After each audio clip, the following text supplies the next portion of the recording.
Hello বন্ধুরা, আসসালামু আলাইকুম। আমি তিশা। প্রতিদিন আমার এই চাকিটারি চ্যানেলে সকল ধরনের মাফিয়া এবং হ্যাকার সিরিজ গল্প শুনতে চাইলে এখনই চ্যানেলটি সাবস্ক্রাইব করে পাশে থাকা বেল আইকনটি বাজিয়ে অল বাটনে ক্লিক করে সাথে থাকুন। ধন্যবাদ সবাইকে। আসসালামু আলাইকুম।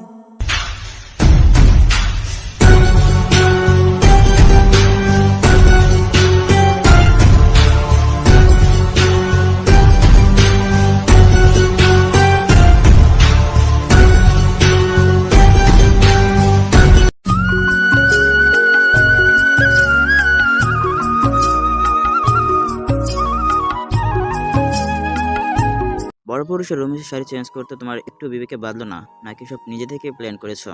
হঠাৎ রুমে কারো আগমন ঘটায় আর তারপর এমন কথা থতমত খেয়ে যায় ফারহা। মাথা তুলে সামনে তাকাতেই দেখে সামনে দাঁড়িয়ে থাকা মানুষটা তার দিকে অগ্নিদৃষ্টি নিক্ষেপ করে আছে। ভয়েও লজ্জায় মাথা নিচু করে ফেলে ফারহা।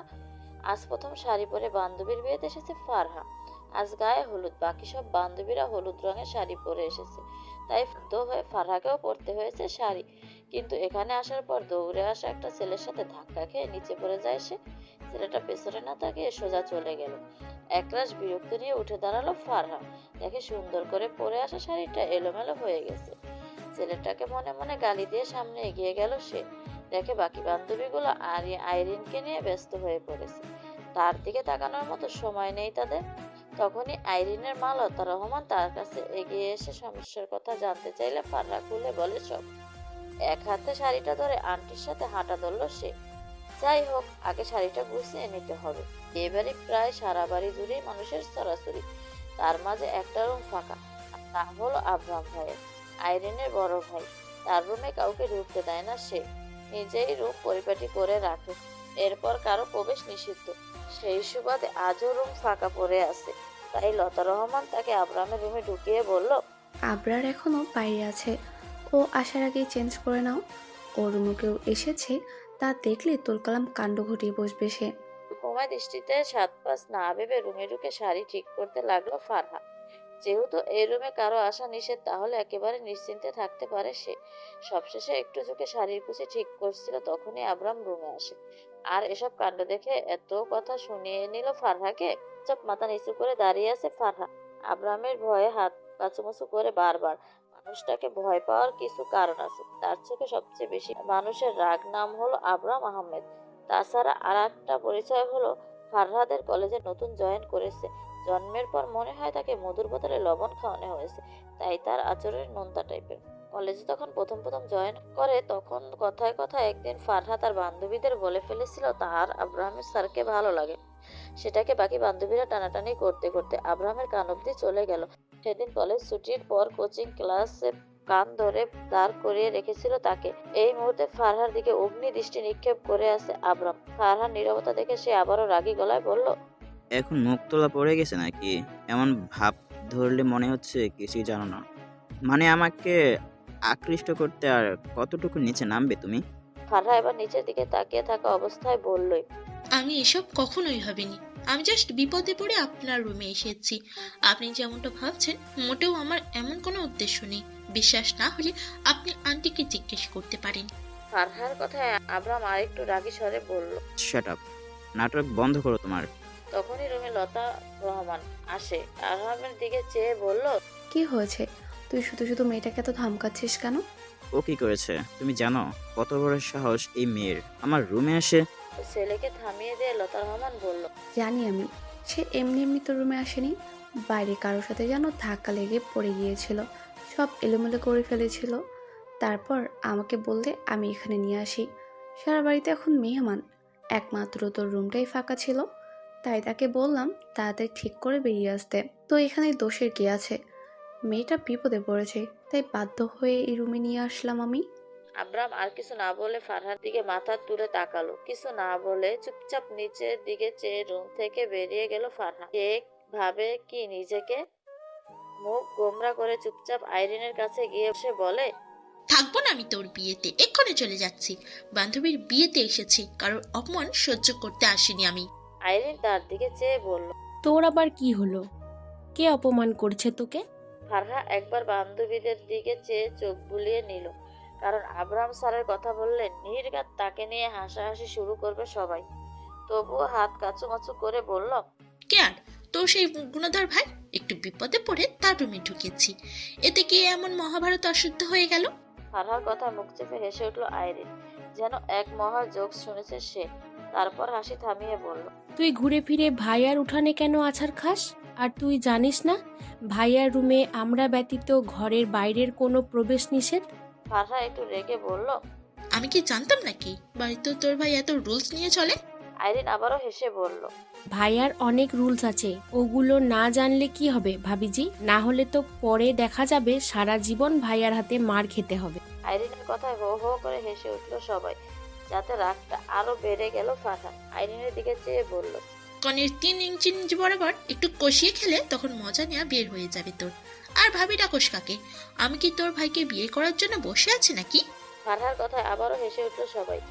ফোন হাতে একপাশে চলে গেল ফারহা। বাসা থেকে মা ফোন করেছে, আজ বাসায় ফিরবে কিনা তা জিজ্ঞেস করতে। যেহেতু আজ গায়ে হলুদ, কাল বিয়ে, তাই বান্ধবীরা সবাই একসাথেই থাকবে, তাই আজ আর যাওয়া হবে না। তবে ভাইয়া হয়তো যেতে পারে।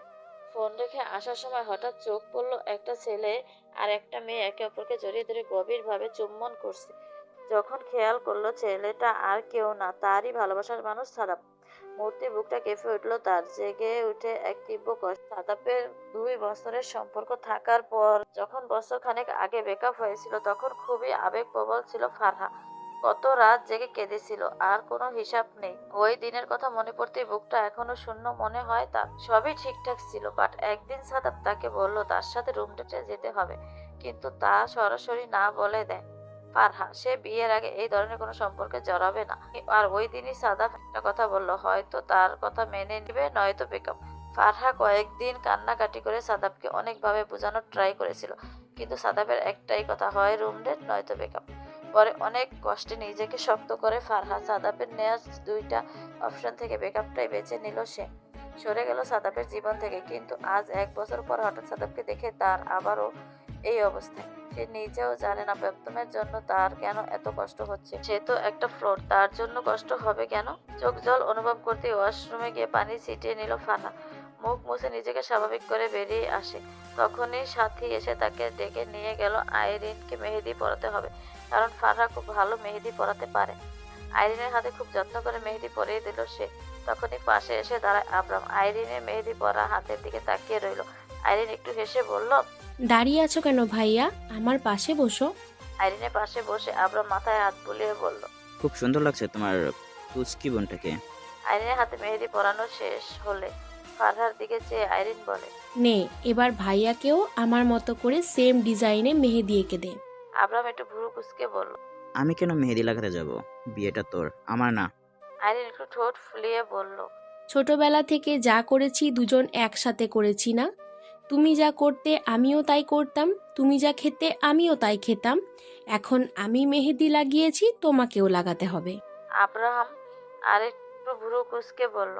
সবই যদি ভাগ করিস তাহলে বিয়েটা একা করে নিচ্ছিস কেন? আশেপাশে বান্ধবীগুলো হেসে উঠলো আব্রাহামের কথায়। আব্রাহাম একটু লজ্জা পেল। বোনের সাথে দুষ্টুমি করতে গিয়ে নিজের বিয়ের কথা মুখ ফসকে বেরিয়ে গেল। সে পাশের হাস্যকর পরিবেশ দেখে রাগী দৃষ্টিতে তাকায় আব্রাহাম। মেয়েগুলো চুপ হয়ে যায়। কথা ঘুরাতে আব্রাহাম বলল, আচ্ছা ঠিক আছে, বোনের ইচ্ছে পূরণে আমি মেহেদি লাগাতে রাজি। বলে হাতটা একটু সামনে বাড়িয়ে দেয় আব্রাহাম। মনে মনে আইরিনের গোষ্ঠী উদ্ধার করে ফেলছে ফারহা। একটু আগে এত কথা শুনে এই লোকটার হাতে মেহেদি পরানোর বিন্দু মাত্র ইচ্ছে নেই তার। আর এমনিতেও লোকটাকে দেখলে ভয়ে বুকটা দুক দুক করে। আর এই আইরিন সাতচন্নির এত সুন্দর গুছিয়ে বসিয়ে দিল মেহেদি পরাতে, এতে ঠেকা পড়েছে নাকি আমার? ফারহাকে একটু আগে করা অপমান যেন মুহূর্তেই ভুলে গেল আব্রাহাম। মেহেদি পরানোর জন্য হাত বাড়িয়ে দিল ফারহার দিকে, কিন্তু ফারহা বলেনি কিছু। মুখ ঘুরিয়ে অন্যদিকে তাকিয়ে রইল। আইরিন ফারহার কাঁধে আলতো ধাক্কা দিয়ে বলল, কি রে, কোন ধ্যানে আছিস? সেম আমার ডিজাইনটা ভাইয়াকেও এঁকে দিবি? নিরুপায় হয়ে মনে মনে আইরিনের গোষ্ঠী উদ্ধার করতে করতে এক হাতে আব্রাহামের হাত ধরে অন্য হাতে আঁকা শুরু করলো ফারহা। আঁকার সময় আইরিন তাদের দিকে চেয়ে এক দৃষ্টিতে তাকিয়ে থেকে বলে, খুব মানাবে দুজনকে। ফারহা মাথা তুলে আইরিনের দিকে চেয়ে চোখ বড় বড় করে তাকায়। মান ইজ্জত যেটুকু আছে ওটাও খাবে নাকি এই মেয়ে? ফারহার এমন লুক দেখে আইরিন হেসে বলল, আরে আমি তো ভাইয়ার আর আমার দুজনের মেহেদির ডিজাইনের কথা বলেছি। খুব মানাবে ভাইয়ার আর আমার মেহেদি ডিজাইন। ফারহা নিজের বোকামতে একটু লজ্জা পেলেও তা প্রকাশ করলো না, চুপচাপ বলল, ও ফারহান ভাই ফারদিন। ফারহা আর সে একই সাথে এসেছিল। ফারদিনকে সন্ধ্যা থেকে দেখা গেল এখন রাতে হলুদ লাগানোর মুহূর্তে কোথাও সে নেই। ফারহা এদিকে সেদিকে খুঁজে ফারদিনকে না পেয়ে ফোন দিল। দুইবার রিং হতেই ফোন রিসিভ করলো ফারদিন। ফারহা বলে ওঠে, সবাই এখানে তোমাকে খুঁজছে, আর তুমি কোথায় গেলে ভাইয়া? আর আপনার ভাইয়ার ফোন দিচ্ছে, তুমি ফোন ধরছো না কেন? ওপাশ থেকে শান্ত গলায় উত্তর এলো, ভালো লাগছে না রে ফারুক, এই বাসায় চলে এসেছি। মানে কি তুমি বাড়ি চলে গেলে? ভালো লাগছিল না, তাই কাউকে বলে আসারও সময় পাইনি। তোরা এনজয় কর, আর ভালো লাগছে না, ঘুমাবো, বাই। ফারদিনের কথা আগামাথা কিছুই বুঝলো না ফারহা। ফোন রেখে আইরিনের কাছে এসে দেখে সবাই আইরিনের হলুদ লাগাচ্ছে। ফারহা গিয়ে লাগাতেই আইরিনও তাকে লাগিয়ে দিল। ফারহা একটু অবাক হয়ে বলল, আমাকে লাগাচ্ছিস কেন? পাশ থেকে সাথী বলল, হলুদ লাগিয়ে দিলে তাড়াতাড়ি বিয়ে হয়। আইরিন তো আবার আবরার স্যারকেও হলুদ লাগিয়ে দিয়েছে। ফারহা একটু অবাক হয়ে বলল। এসব কি আইডি? আইরিন একটু হেসে বলল, তেমন কিছু না, তোর আর ভাইয়ার বিয়েটা যেন তাড়াতাড়ি হয়ে যায় তাই। হুম। ফারহা লাভ দেওয়া কথার মতো বলে উঠল, জীবনেও না। তোর ভয়ের মতো ঘর তারাকে আমি তো দূরে থাক, জীবনেও কোনো মেয়ে বিয়ে করবে না। তখনই সাথীর ইশারায় ফারহা পেছন ফিরে আরহামকে দেখে একটা শুকনো ঢোক গিলে নিল। সারা মুখে হলুদ লাগানো, নাজেহাল অবস্থা। ভেতরে গিয়ে ওয়াশরুমে মুখে ধুয়ে নিল ফারহা। বের হতেই ওয়াশরুমের সামনে সাদাবকে দেখে থমকে গেল যায় সে। পাশ কাটিয়ে চলে আসতে চাইলে সাদাব দেওয়ালে এক হাত দিয়ে আটকে দাঁড়ায়। ফারহা একটু রাগী লুক নিয়ে বলে, পথ ছাড়ুন আমার। সাদাব বলল, ছাড়বো, ধরে রাখতে আসেনি। অনেকদিন পর দেখছি তোমায়, কেমন আছো? ফারহা অস্বস্তি লাগছে খুব, বিরক্তি নিয়ে বলল, ভালো, পথ ছাড়ুন আমার। সাদাব আরো ভালো করে আটকিয়ে বলল, সেদিন কিভাবে পারলে 2 বছরের সম্পর্ক শেষ করে দিতে? রাগে ফারহা শরীর কাঁপছে, তবুও নিজেকে শান্ত করার চেষ্টা করে বলল, আমি চাইনি, আপনি বাধ্য করেছেন আমায়। এই তোমার ভালোবাসা? আপনার ভালোবাসাও কতটা শুদ্ধ ছিল তা তো তখনই প্রমাণ করে দিয়েছেন। আর এই বিষয়ে আমি কোনো কথা বলতে ইচ্ছুক নই। বলেই সাদাবের হাত ধাক্কা দিয়ে সরিয়ে দিয়ে সেখান থেকে হাঁটা ধরে ফারহা। সাদাব সোজা হয়ে দাঁড়িয়ে তাকিয়ে থাকে ফারহা চলে যাওয়ার দিকে। হলুদ শাড়িতে খুব মানিয়েছে মেয়েটাকে, তার সৌন্দর্যের শাড়িটা পুরোপুরি মিশে গেছে। আচ্ছা, ব্রেকআপের পর প্রাক্তনকে দেখতে এত সুন্দর লাগে কেন? অনুষ্ঠান শেষ হতে প্রায় আরো 2টা বেজে গেছে। শেষ রাতে এসে বান্ধবীদের জ্বালা ঘুমাতে পারছে না ফারহা। 4 জন একসাথে আছে মানেই তাদের আলোচনা বিশেষ বড় গবেষকদেরকেও হার মানাবে। উপায় না পেয়ে ফারহা একটা বালিশ নিয়ে সোফায় গিয়ে বসে পড়ল। এবার একটু ঘুমাতে পারলেই হয়। সকালে ঘুমকাতর চোখে হাত দিয়ে চোখ কসলাচ্ছে ফারহা। ভোরের আলো ফুটে উঠেছে। রুমের বাইরে কয়েকজন চা নাস্তা নিয়ে দৌড়াদৌড়ি করছে, বাকিরা হয়তো এখনো ঘুম থেকে উঠেনি। আইরিন, সাথী, সুমাইয়া সবাই ঘুমোচ্ছে। 3 জন মিলে সারা রাত রুমটা একবার উল্টে করেছে আর একবার পাল্টা করেছে। এমন অবস্থা করেছিল 3 জন মিলে। শেষ রাতে ঘুমিয়েছে, এখন মরার মতো আছে। ফারহা আরো কিছুক্ষণ চোখ বন্ধ করে রইল। না, ঘুম আসছে না আর। রুম থেকে বেরিয়ে বাইরে এলো। ফারহাকে দেখে লতা রহমান এগিয়ে এসে বলে, ফ্রেশ হয়েছো? ফারহা 2 দিকে মাথা নাড়ায়। লতা রহমান আবার বলে, ওয়াশরুমে গেলে এক পাশে টুথ পাউডার পাবে, ফ্রেশ হয়ে নাও। আমি নাস্তা তৈরি করছি, আর বাকিদেরও ডেকে দিও। ফারা লক্ষ্মী মেয়ের মতো ঘুমো ঘুমো চোখে এক পাশে মাথা কাত করে হ্যাঁ সূচক সম্মতি জানালো। শাকচুন্নিগুলা সেই মরার মতো ঘুমাচ্ছে, মনে হয় না ডাকলে উঠবে এখন। তাই ফারহা হাঁটতে হাঁটতে ছাদে চলে গেল। দেখে আবরাম আগে থেকে ছাদে হাঁটাহাঁটি করছে। আবরামকে দেখে নেমে যাওয়ার জন্য পা বাড়াতেই ডাক দেয় আবরার। ফারহা দাঁড়িয়ে পেছন ফিরে তাকালো। আবরার তার কাছে এসে শান্তভাবে বলল, সরি।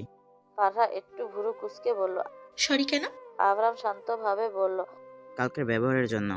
ইটস ওকে, আমি কিছু মনে করিনি। আমি জানতাম না আপনার রুমে বাইরের কেউ প্রবেশ করাটা আপনি পছন্দ করেন না। আবরাম আর কিছু না বলে অন্যদিকে তাকিয়ে রইল। ফারহা আবার বলল, আচ্ছা, ওই ছেলেটা আপনার কি হয়? আবরাম বলল, কোন ছেলেটা? ওই যে একটু ফর্সা করে লম্বা ব্লু শার্ট পরেছিল, কালকে দেখলাম। ও, সাদাবের কথা বলছো? আমার বাবার বন্ধুর ছেলে। কেন, কি করেছে সে? না, কিছু না, এমনি।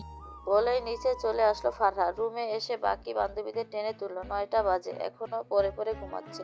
আবরারের অনেক ফোনের কারণে দুপুরের পক্ষ আসার একটু আগে আসলো ফারদিন। ফারহা এগিয়ে গিয়ে বলল, এতক্ষণে এলে কেন ভাইয়া? কোনো সমস্যা? আর কালকে এভাবে ফোন কেটে দিলে কেন? প্রশ্নগুলো একটু বিরক্ত নিয়ে ফারদিন বলল, এত কথা বলিস না তো, ভালো লাগছে না। বলেই সামনের দিকে হেঁটে চলে গেল। হাঁ হয়ে তাকিয়ে আছে ফারহা। ভাইয়া তো তার সাথে এভাবে কথা বলে না। কাল থেকে ভাইয়ার কি হয়েছে হঠাৎ? সামাজিকভাবে বিয়েটা শেষ হলো, আইরিনকে বিদায় দিচ্ছে সবাই। গতকাল থেকে হাসি খুশি মেয়েটাও এখন কাঁদছে সবাইকে ধরে। আমারও খুব খারাপ লাগছিল। আমাকেও হয়তো একদিন এমন একটা জায়গায় এসে দাঁড়াতে হবে।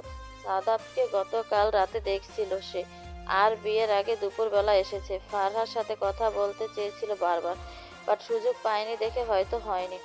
আইরিনকে বিদায় দিয়ে ফারহিনকে খুঁজতে লাগলো ফারহা। ভাইয়ের গতিমতি ভালো লাগছে না তার কাছে। দেখে সবার বিপরীত পাশে একা দাঁড়িয়ে আছে সে। ফারহা গিয়ে পিছন থেকে কাঁধে হাত রাখতে চমকে ওঠে। চোখের পানি মুছে নেয় ফারদিন। ফারহার দিকে চেয়ে একটু হাসলো। ফারহা বলল, কাঁদছো কেন ভাইয়া? কই না তো। আমার কাছে লুকানোর চেষ্টা করেও লাভ হবে না ভাইয়া। কাঁদছো কিনা ওটা জিজ্ঞেস করিনি, কেন কাঁদছো তা জিজ্ঞেস করেছি। ফারদিন একটু হেসে ফারহার গালে হাত রেখে বলল, একদিন আমার বোনটাকেও এভাবে বিদায় দিয়ে দিতে হবে, তাই না রে? ফারহা ভালোই বুঝতে পেরেছে, কিন্তু গন্ডগোল আছে। কারণ ফারদিন এত সহজে কান্না করার মতো মানুষ না। তবু এই মুহূর্তে ফারদিনকে কিছু বলাটা ঠিক মনে করছে না সে। তখনই আবরাম তাদের পাশে গিয়ে দাঁড়ায়। বাকিরা আইরিনে বিদায় দিয়ে সবাই বাড়ির দিকে হাঁটা ধরলো। আবরারকেও গেটের কাছে দাঁড়িয়ে এখনো তাকিয়ে আছে। আবরামের সামনে ফারদিন সম্পূর্ণই স্বাভাবিক, যেন কিছুই হয়নি তার। আবরামের কাঁধে হাত রেখে বলল, আচ্ছা দোস্ত, ফারহাকে নিয়ে আমি চলে যাচ্ছি বাড়ির দিকে। বুঝিসই তো বাবা মা তাকে নিয়ে কেমন টেনশন করবে। আবরারের মনটা আজ খুবই বিষণ্ণ। একমাত্র বোনটাকে বিদায় দিয়ে দিয়েছে আজ। বাসাটাও কেমন ফাঁকা ফাঁকা লাগছে আজ থেকে। এসব চিন্তা ভাবনা তার মনকে আরো বিষণ্ণ করে তুলছে। আবরামের দিকে চেয়ে বলল, এখনো চলে যাবি? আজকে থেকে যা। মনটা খুবই বিষণ্ণ আমার। তোর সাথে থাকলেও মনটা কিছুটা ভালো থাকবে আমার। তাছাড়া ফারহানও তো আরিয়ানের মতো আমার বোন। তোরা থাকলে মনকে কিছুটা হলেও সান্ত্বনা দিতে পারবো। আবরাম আর ফারদিন সেই ছোটবেলার বন্ধু। কখনো কারো কথা কেউ ফেলে দিতে পারে না। কিন্তু আজ এখানে একটুও মন টিকছে না ফারদিনের। অস্থির লাগছে খুব তাকে। একটা শ্বাস নিয়ে আবরামকে বলল, না রে দোস্ত, বাবা মা খুব টেনশন করবে। আর গতকালকেও ফারহাকে এখানে রেখে যাওয়ার জন্য খুব কষ্ট করে বুঝতে হয়েছে তাদের। জানিসই তো আমার একটাই বোন। বাবা মা কখনো তাদের একমাত্র মেয়েকে চোখের আড়াল করতে চায় না। কলেজে গেলেও তারা অস্থির হয়ে থাকে মেয়ের জন্য। চোখের আড়াল হলেই যেন ফারহাকে খুঁজতে থাকে তারা। বুঝিসই তো বাবা মায়ের মন। আবরাম একটু হাসির রেখা টানার চেষ্টা করে বলল, আচ্ছা, তাহলে ফারহাকে পৌঁছে দিয়ে তুই আবার এখানে আসিস। আমি সন্ধ্যার আগেই তোর কাছে আসছি। আবরাম একটু হেসে বলল। আচ্ছা। ফারহাকে নিয়ে বাড়ির উদ্দেশ্যে রওনা দিল ফারদিন। ফারহা এত কথা বললেও ফারদিন নিশ্চুপ। বাসায় এসে জামা চেঞ্জ করে খাটে লম্বা হয়ে শুয়ে পড়ল ফারহা। হিসেব মেলানোর চেষ্টা করছে। প্রথমত সাদাপের সাথে প্রায় 1 বছর দেখা, তাও কি বিশ্রী ভাবে ভাবতেছি সূচক শব্দ মুখ থেকে দিয়ে বেরিয়ে আসে। দ্বিতীয়ত ফারদিন ভাইয়া কখনো এমন আচরণ করে না।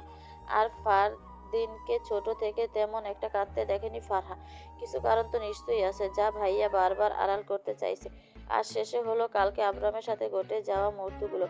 রুমে ঢুকা আবরামের কথা বকাবকির মাঝেও একটা মায়াময়ী দৃষ্টি রেখেছে সে।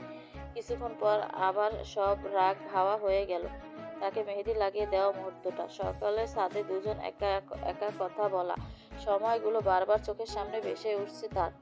সন্ধ্যার সময় মায়ের ডাকে উঠে রুম থেকে বের হয় ফারহা। মায়ের কাছে যেতেই মা বলল 4 কাপ চা বানাতে। প্রতিবেশী চাচি এসেছে। ফারহা চুপচাপ রান্নাঘরে গিয়ে চা বসালো। এদিকে তাদের মাঝে জমি আলোচনা চলছে। ফারহা বারবার বিয়ের কিছু টপিক শুনতে পাচ্ছে আলোচনার মাঝখানে। বাড়িতে কোনো বিয়ের টপিক উঠলেই বুকটা ধুকধুক করতে থাকে তার। না জানি কোন দিন তার বিয়ে নিয়ে পড়ে সবাই। আজও একটু একটু ভয়ে বুকটা টিপটিপ করছে তার। চা হাতে তাদের সামনে এগিয়ে গেল ফারহা। চা রেখে মায়ের একপাশ গিয়ে দাঁড়ালো সে। চাচি চায়ের কাপে চুমুক দিয়ে বলল, আজকালকার মেয়েগুলো বড় হওয়ার পর তাদের বিয়ে না দিলে এমন কাণ্ড করে বসে। মেয়ে উপযুক্ত হয়েছে, তাহলে তাদের বাসায় রাখবে কেন? পরে বাবা মাকে নিজ থেকে কিছু বলতে পারে না। কোনো ছেলের হাত ধরে বেগে গিয়ে বংশের মুখে চুনকালি মাখে। এর মাঝে মা বলল, তো পরের মেয়েটাকে পেয়েছো কোথায়? চাচি আমারও চায়ের কাপে চুমুক দিয়ে বলল, আরে খুঁজতে খুঁজতে পরে ওই ছেলেটার সাথে একটা হোটেলে হাতে নাতে ধরেছে। চাচির কথা থামিয়ে ফারহার মা তাকে বলে, তুই চলে যা ফারহা, বড়দের কথার মাঝে থাকতে নেই। মায়ের কথা চুপচাপ সেখান থেকে চলে যাচ্ছে ফারহা। প্রতিবেশী নামক এই মহিলাটাকে দেখলে মেজাজ খারাপ হয় তার। এই মহিলার কাজই হলো এর কথা গিয়ে তাকে বলা, ওর কথা গিয়ে অন্যকে বলা। এখানেও এসেছে নিশ্চয়ই তানিয়া নামক মেয়েটার কথা সবাইকে বলতে। এর মাঝে ফারহাকে নিয়ে টপিক উঠলেই থমকে যায় সে। তবুও চুপচাপ দরজার আড়ালে গিয়ে শুনতে চেষ্টা করে ওই মহিলা বাবা মা কি গান পড়া দিচ্ছে। বিষয়টা বুঝবেন ভাবি, ফারহা এখন বড় হয়েছে, বিয়েরও সময় গনিয়ে এসেছে তার। এই বয়সে মেয়েদের বুক পাটে তো মুখ পাটে না।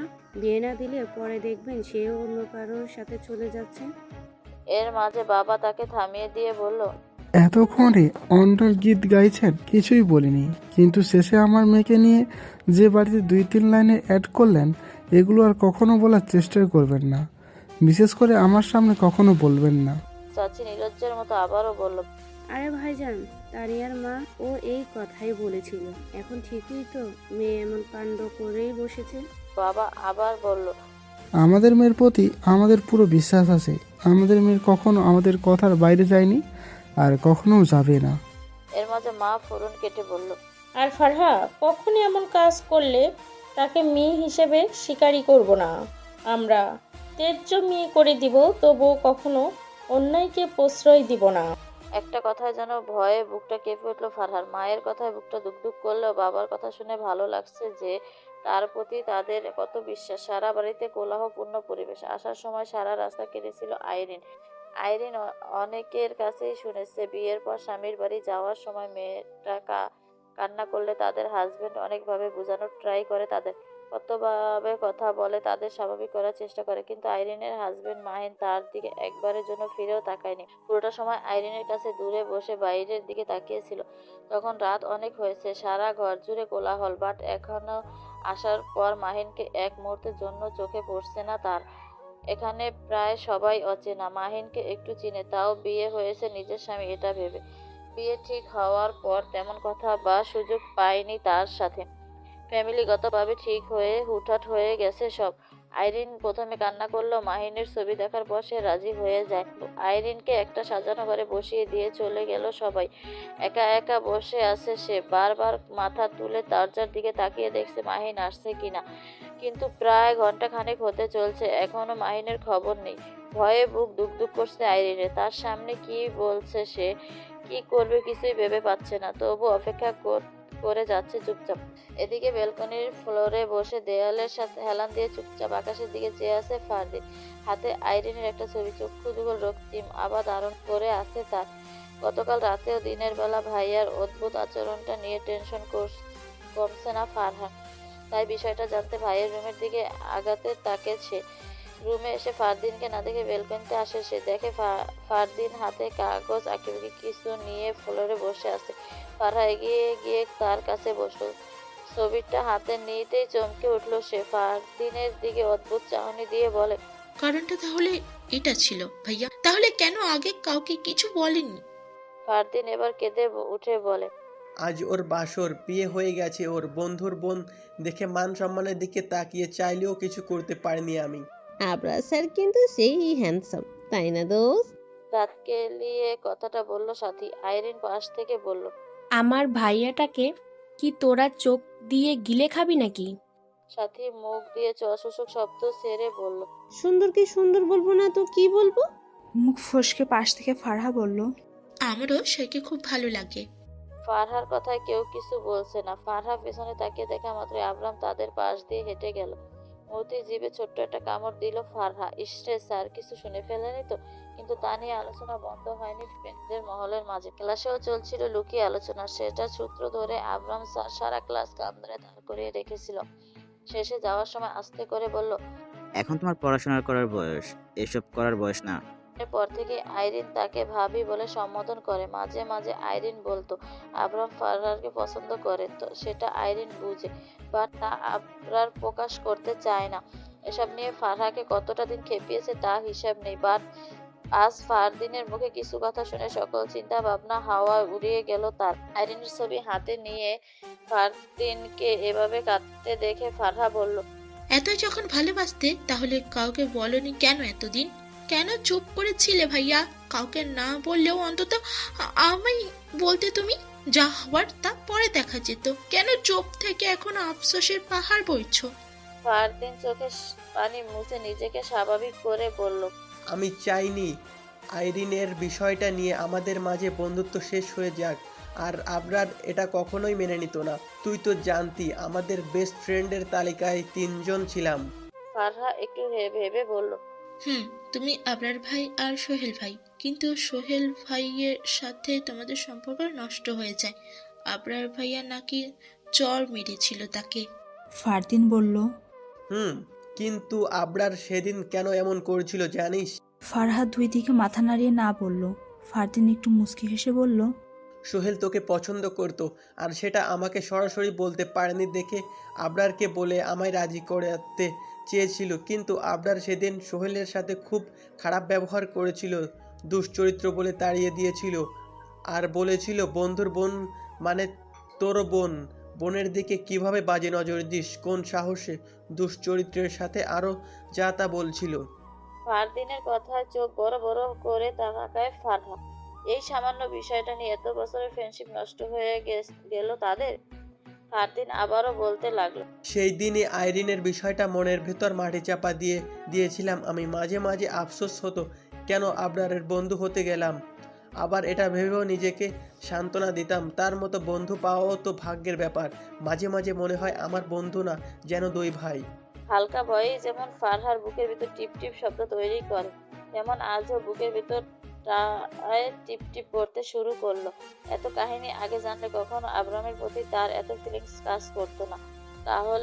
তাহলে তারও কি এখন উচিত আবরামের জন্য তৈরি হওয়া বিন্দু বিন্দু ফিলিংস গুলো একটা একটা করে চাপা দেওয়া শুরু করা? এর মাঝে ফারদিনের কথায় ধ্যান ভাঙে ফারহার। ফারদিন খুব করুণ গলায় বলল, কথাগুলো কাউকে বলবি না প্লিজ, কারণ এসব কথা জানাজানি হয়ে গেলে আইরিনের সংসারে অশান্তি তৈরি হতে পারে। আমি চাই না আমার কারণে তার শান্তি নষ্ট হয়ে যাক, সে সারা জীবন সুখে থাকুক, এটাই আমার চাওয়া। রাত ধীরে ধীরে গভীর হতে লাগলো, আর এদিকে সেই অনেকক্ষণ ধরে মাহিনের জন্য অপেক্ষা করছে আইরিন। চারপাশের কাঁচা ফুলের সুবাস ভেসে উঠছে, আর এদিকে ভয়ে বুকটা ধুকধুক করছে আইরিনের। এরপর কি হবে ভাবতে মাথায় ভর করে আনে নানান দুশ্চিন্তা। ভাবতে ভাবতেই দরজায় আওয়াজ পেতেই নড়চড়ে বসে সে। মাহিন এসেছে রুমে। সুদর্শন দেখতে, পারফেক্ট একটা মানুষ তার চোখে, তাই তো ছবি দেখেই বিয়েতে রাজি হয়ে গিয়েছিল। যদিও মেয়েকে এখন বিয়ে দিতে চায়নি আইরিনের বাবা মা, তবে ছেলের কোয়ালিফিকেশন আর ছেলের ক্যারিয়ার দেখে প্রস্তাব ফিরিয়ে দেয়নি তারা। চাকরির সুবাদে 6 মাসের জন্য আমেরিকা পাড়ি দেবে সে। এই তো 10-12 দিন পরে ফ্লাইট, তাই তাড়াহুড়া করে মাহিনকে বিয়েটা করিয়ে দিল তার ফ্যামিলি। রুমে এসে খাটের পাশে এসে দাঁড়ায় সে। আইরিন মাথা নিচু করে বসে আছে। মাহিন হাত ঘড়ি খুলতে খুলতে বলল, কয়েকটা কথা বলবো, মন দিয়ে শুনেন। বিয়ের আগে আমি খুব বেশি পরিচিত ছিলাম, বিষয়টা কিন্তু এমনটাও নয়। আমার ফ্যামিলি থেকে হুটহাট এই সিদ্ধান্ত, আর আপনার ফ্যামিলিও রাজি হয়ে যায়। এর মাঝে আমি আপনাকে কিছু বলতে চেয়েছিলাম, কিন্তু আপনিও নাকি আমার ছবি দেখে বিয়েতে মত দিয়ে দিলেন। আমার ফ্যামিলিও হয়তো ভেবেছিল আপনি দেখতে সুন্দরী বলে আমিও সব মানিয়ে নিব। এরপর আমার চলে যাওয়ার সুবাদে বিয়েটাও খুব তাড়াহুড়ো করে হয়ে গেল। বাট এখন আপনি এটা ভাববেন না যে আপনাকে আমার পছন্দ হয়নি, বা বিয়েতে আমার মত ছিল না দেখে আপনাকে বাড়ি থেকে বের করে দিব, এমনটাও করব না আমি। আপনি এই বাড়িতে আপনার মতো করেই থাকতে পারেন, আমার কোনো প্রবলেম নেই, তবে আমার স্ত্রী হওয়ার অধিকারটা চাইবেন না। কথাগুলো আমি আপনাকে বিয়ের আগেই বলতে চেয়েছিলাম, বাট বলতে পারিনি দেখে এখন বলছি। এখন আমি চাইলে আপনাকে ডিভোর্স দিতে পারবো, বাট বাবা মা এটা কখনোই মেনে নেবে না, তাই বাকি সিদ্ধান্ত আপনার। শুধু বউ নামে এই বাড়িতে থাকবেন নাকি এখান থেকে চলে যাবেন, আর এখানে থাকলেও রানীর বেশে থাকতে পারবেন, ওটা নিয়ে ভাববেন না। বলে একটা ট্রাউজার আর টাওয়াল নিয়ে ওয়াশরুমে চলে গেল মাহিন। এতক্ষণ এই মুহূর্তটা যেন পুরোটাই মাথার উপর দিয়ে গেল আইরিনের। কথা বলার ভাষা খুঁজে পাচ্ছে না, মাথাটা ভনভন করতে শুরু করলো। প্রথম দেখায় কাউকে ভালোবেসে ফেলে তার মুখে এমন কিছু শোনার জন্য অপেক্ষায় ছিল না সে। কত কিছুই তো ভেবে রেখেছিল সে। বিয়েটা হবে, এরপর মাহিনের সাথে পরিচয়টা হবে 10-12 দিনের। তারপর মাহিন চলে গেল, ফোনের কথা হবে তাদের। গভীর রাত পর্যন্ত লুকিয়ে লুকিয়ে ফোনে প্রেম করবে দুজন। কেউ দেখবে না তাদের এই লুকোচুরির প্রেম। ধীরে ধীরে তৈরি হবে মাহিন ফিরে আসার অপেক্ষাটা। করে একদিন একাকাশ সমান আনন্দ নিয়ে ফিরে আসবে মাহিন। সেই আনন্দে মহাকাশের তারাগুলো মিটিমিটি করে জ্বলবে, থাকবে তার। বাট আজ সব স্বপ্নই যেন দীর্ঘশ্বাসে পরিণত হয়ে গেল। আজ আর ঘুম আসছে না ফারহার। ফারদিনের কথাগুলো এক পাশে রাখলো আর অন্য পাশে রাখলো আবরারকে। দুটোই মিলানোর চেষ্টা করছে সে। ফারদিনের ভালোবাসা হারানোর কষ্টটা সে একটু হলেও অনুভব করতে পারছে, কিন্তু এসবের মাঝে তার ভাবনার বারবার নতুন করে আবরারকে কেন জড়িয়ে ফেলছে তা সে নিজেও বুঝে উঠতে পারছে না। আজ এই বুকের বাপাসটা টিপ টাপ শব্দ করছে কেন? কিসের এত ভয়? বিষণ্ণ মনে ব্যালকনিতে বসে আছে ফারহা। তখনই পাশে এসে বসে ফারদিন। ফারহার দিকে রাগী দৃষ্টিতে চেয়ে বলল, তুই নাকি 2 দিন ধরে কোচিংয়ে যাচ্ছিস না, সমস্যা কি? ফারদিনের কথা একটু বিষণ্ণ মন নিয়ে বলল, কিছু না, এমনি ভালো লাগছিল না, তাই যাচ্ছি না, কালকে থেকে যাব। তা তো যাইবি। আর এমনিতে আবার বলছে কাল থেকে 10 মিনিট আগে কলেজ ও কোচিংয়ে না পৌঁছালে ক্লাসের বাইরে দাঁড় করিয়ে রাখবে। আচ্ছা। ফারদিন চলে গেলে বিষণ্ণ মনে বসে রইল ফারহা। ফোনটা বের করে আইরিনকে কল দেয়। একবার কল হতেই রিসিভ করে আইরিন বলল, ফারু বল। ফারহা একটা অভিমানী কণ্ঠে বলল, বল মানে, শ্বশুরবাড়ি যাওয়ার পর একবার ফোন দেওয়ার প্রয়োজন মনে করলি না তুই? আগে তো ঠিকই বলতি আমাদের বন্ধুত্ব চিরকাল থাকবে, আর এখন শ্বশুরবাড়ি পা রাখতে ভাব বেড়ে গেছে তোর। আইরিন শান্ত গলায় বলল। না রে, একটু ব্যস্ত ছিলাম তো, তাই ফোন দিতে পারিনি। আইরিনের কণ্ঠে একটু গম্ভীর দেখে ফারহা বলল, কি হয়েছে তোর, এভাবে কথা বলছিস কেন? না কিছু না, মনটা ভালো ছিল না তাই। মন খারাপ কেন? হাজবেন্ড বকেছে নাকি? আরে না, ও তো খুব ভালো, ওর মতো মানুষ হয় না। আমি মনে কষ্ট পাবো বলে একটা ধমকও দেয় না। বলেই একটা শ্বাস নিল আইরিন। ফারহা বলল, আচ্ছা, কালকে থেকে কলেজে যাবি? না রে, আরও 2-1 দিন যাওয়া হবে না, তুই একাই যাস।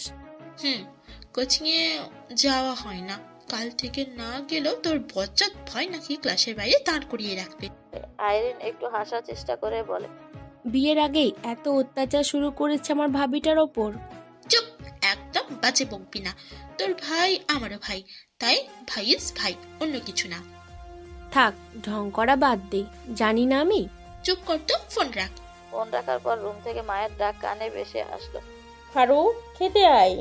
পরদিন সকালের নাস্তা সেরে কলেজে যাওয়ার জন্য রেডি হচ্ছে ফারহা।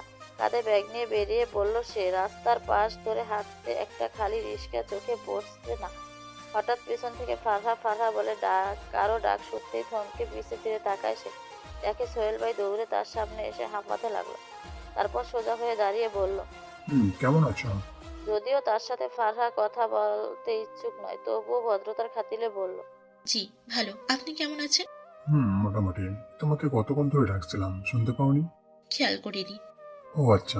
আচ্ছা ভাইয়া, আমি যাই, ক্লাসের সময় হয়ে যাচ্ছে। শুনলাম আইরিনের নাকি বিয়ে হয়ে গেছে।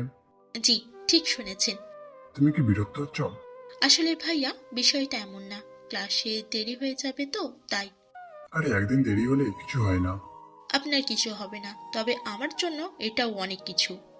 আচ্ছা, আমার তো জব হয়েছে, শুনেছ? না, শুনিনি, এখন শুনলাম। কংগ্রাচুলেশন। এবার আমি যাই। আমার জব হয়েছে শুনে খুশি হওনি তুমি? সরি, আপনার আনন্দে আমি কেন আনন্দিত হব? আর হ্যাঁ, আসি, সময় নেই আমার। এমনিতেও আজ রাস্তায় খালি রিক্সাও পাচ্ছে না, তার উপর ওর সাথে বকবক করে অনেকটা সময় নষ্ট হলো। হাত ঘড়ির দিকে তাকিয়ে দেখে 8:55 বাজে, আর ওইদিকে 9টায় ক্লাস। আজ মঙ্গলবার, প্রথম ক্লাসটাই খাটা স্টার। লেট হলেই ক্লাসের মঙ্গল উদ্ধার করে সারবে। কলেজ গেট দিয়ে প্রবেশ করতে দেখে 9:03 বাজে। ক্লাস শুরু হয়ে গেছে অলরেডি। সব স্টুডেন্ট ক্লাসরুমে চলে গেছে। ভয়ে দোয়া দূরত পড়তে পড়তে ক্লাসরুমের দিকে চলে গেল সে। যেতে যেতে সব মিলে অলরেডি ক্লাসে 5 মিনিট লেট। দরজার সামনে দাঁড়িয়ে ফারহা বলল, may I come in sir?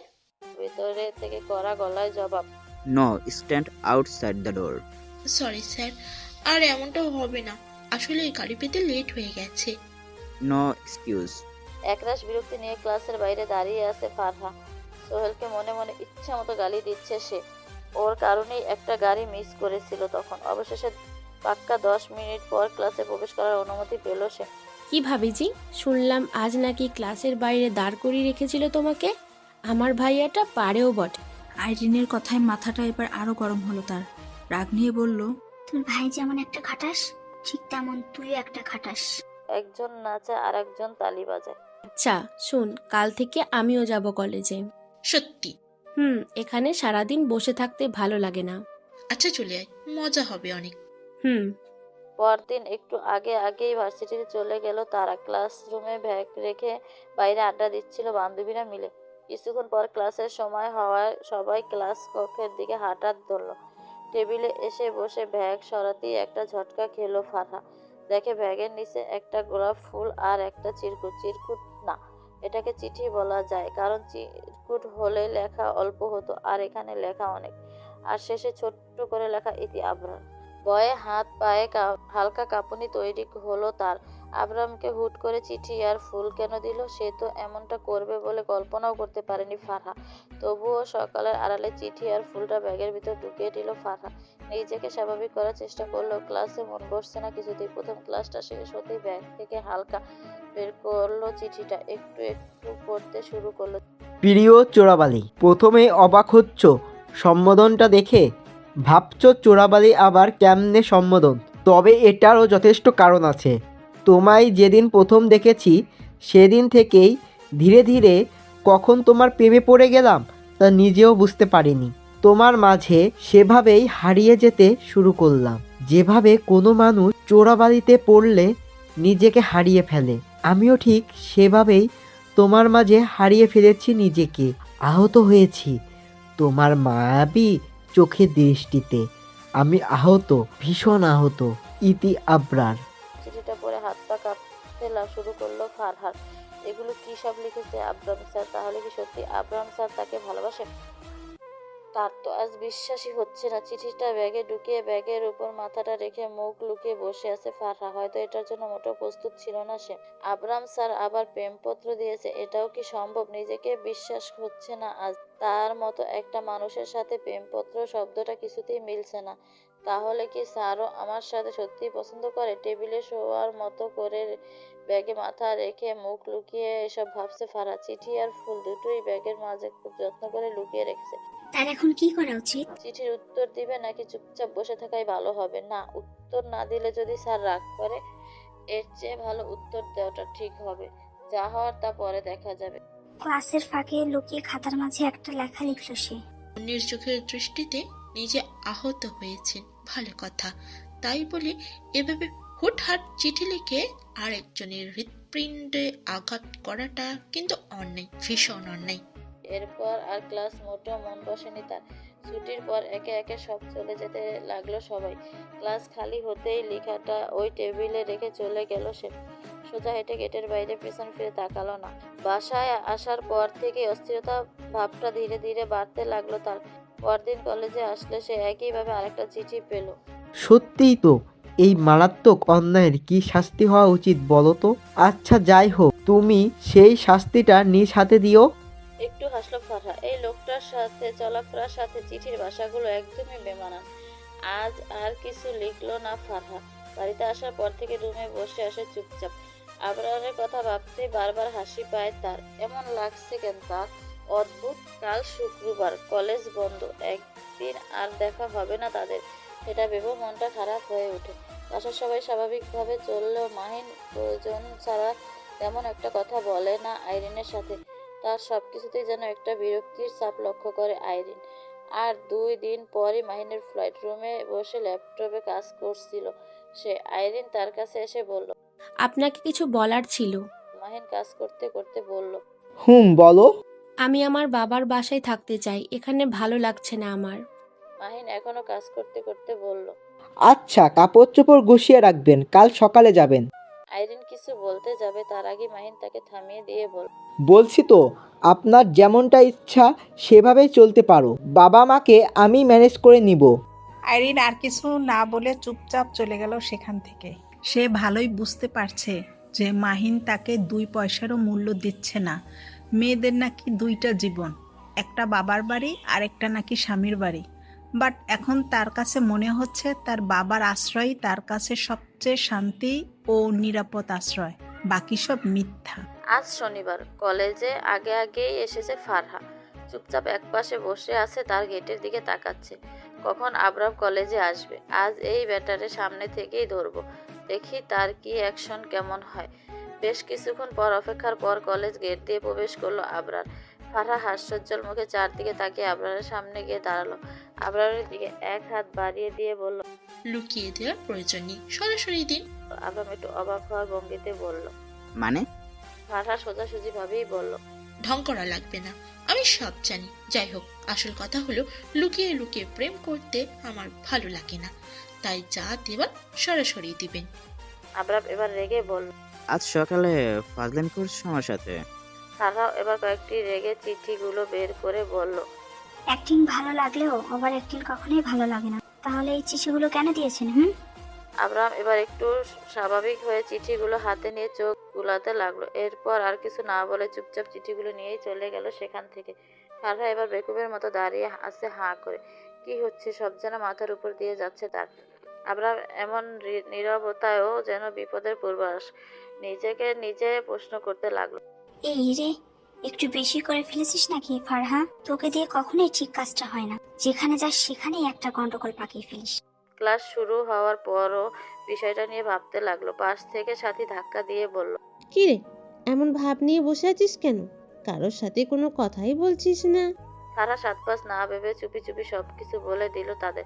সব শুনে অবাক বন্ধুদের মুখে হাত দিয়ে সাথী ও আইরিন দুজনই। সাথী বলল, বলিস কি, আবরার স্যার তোকে প্রেমপত্র দিয়েছে?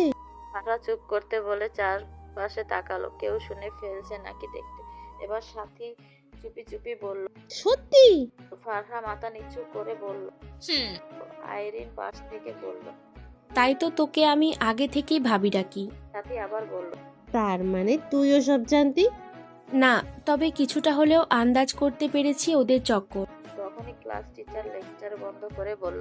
হেই, এটা কথা বলার জায়গা নয়।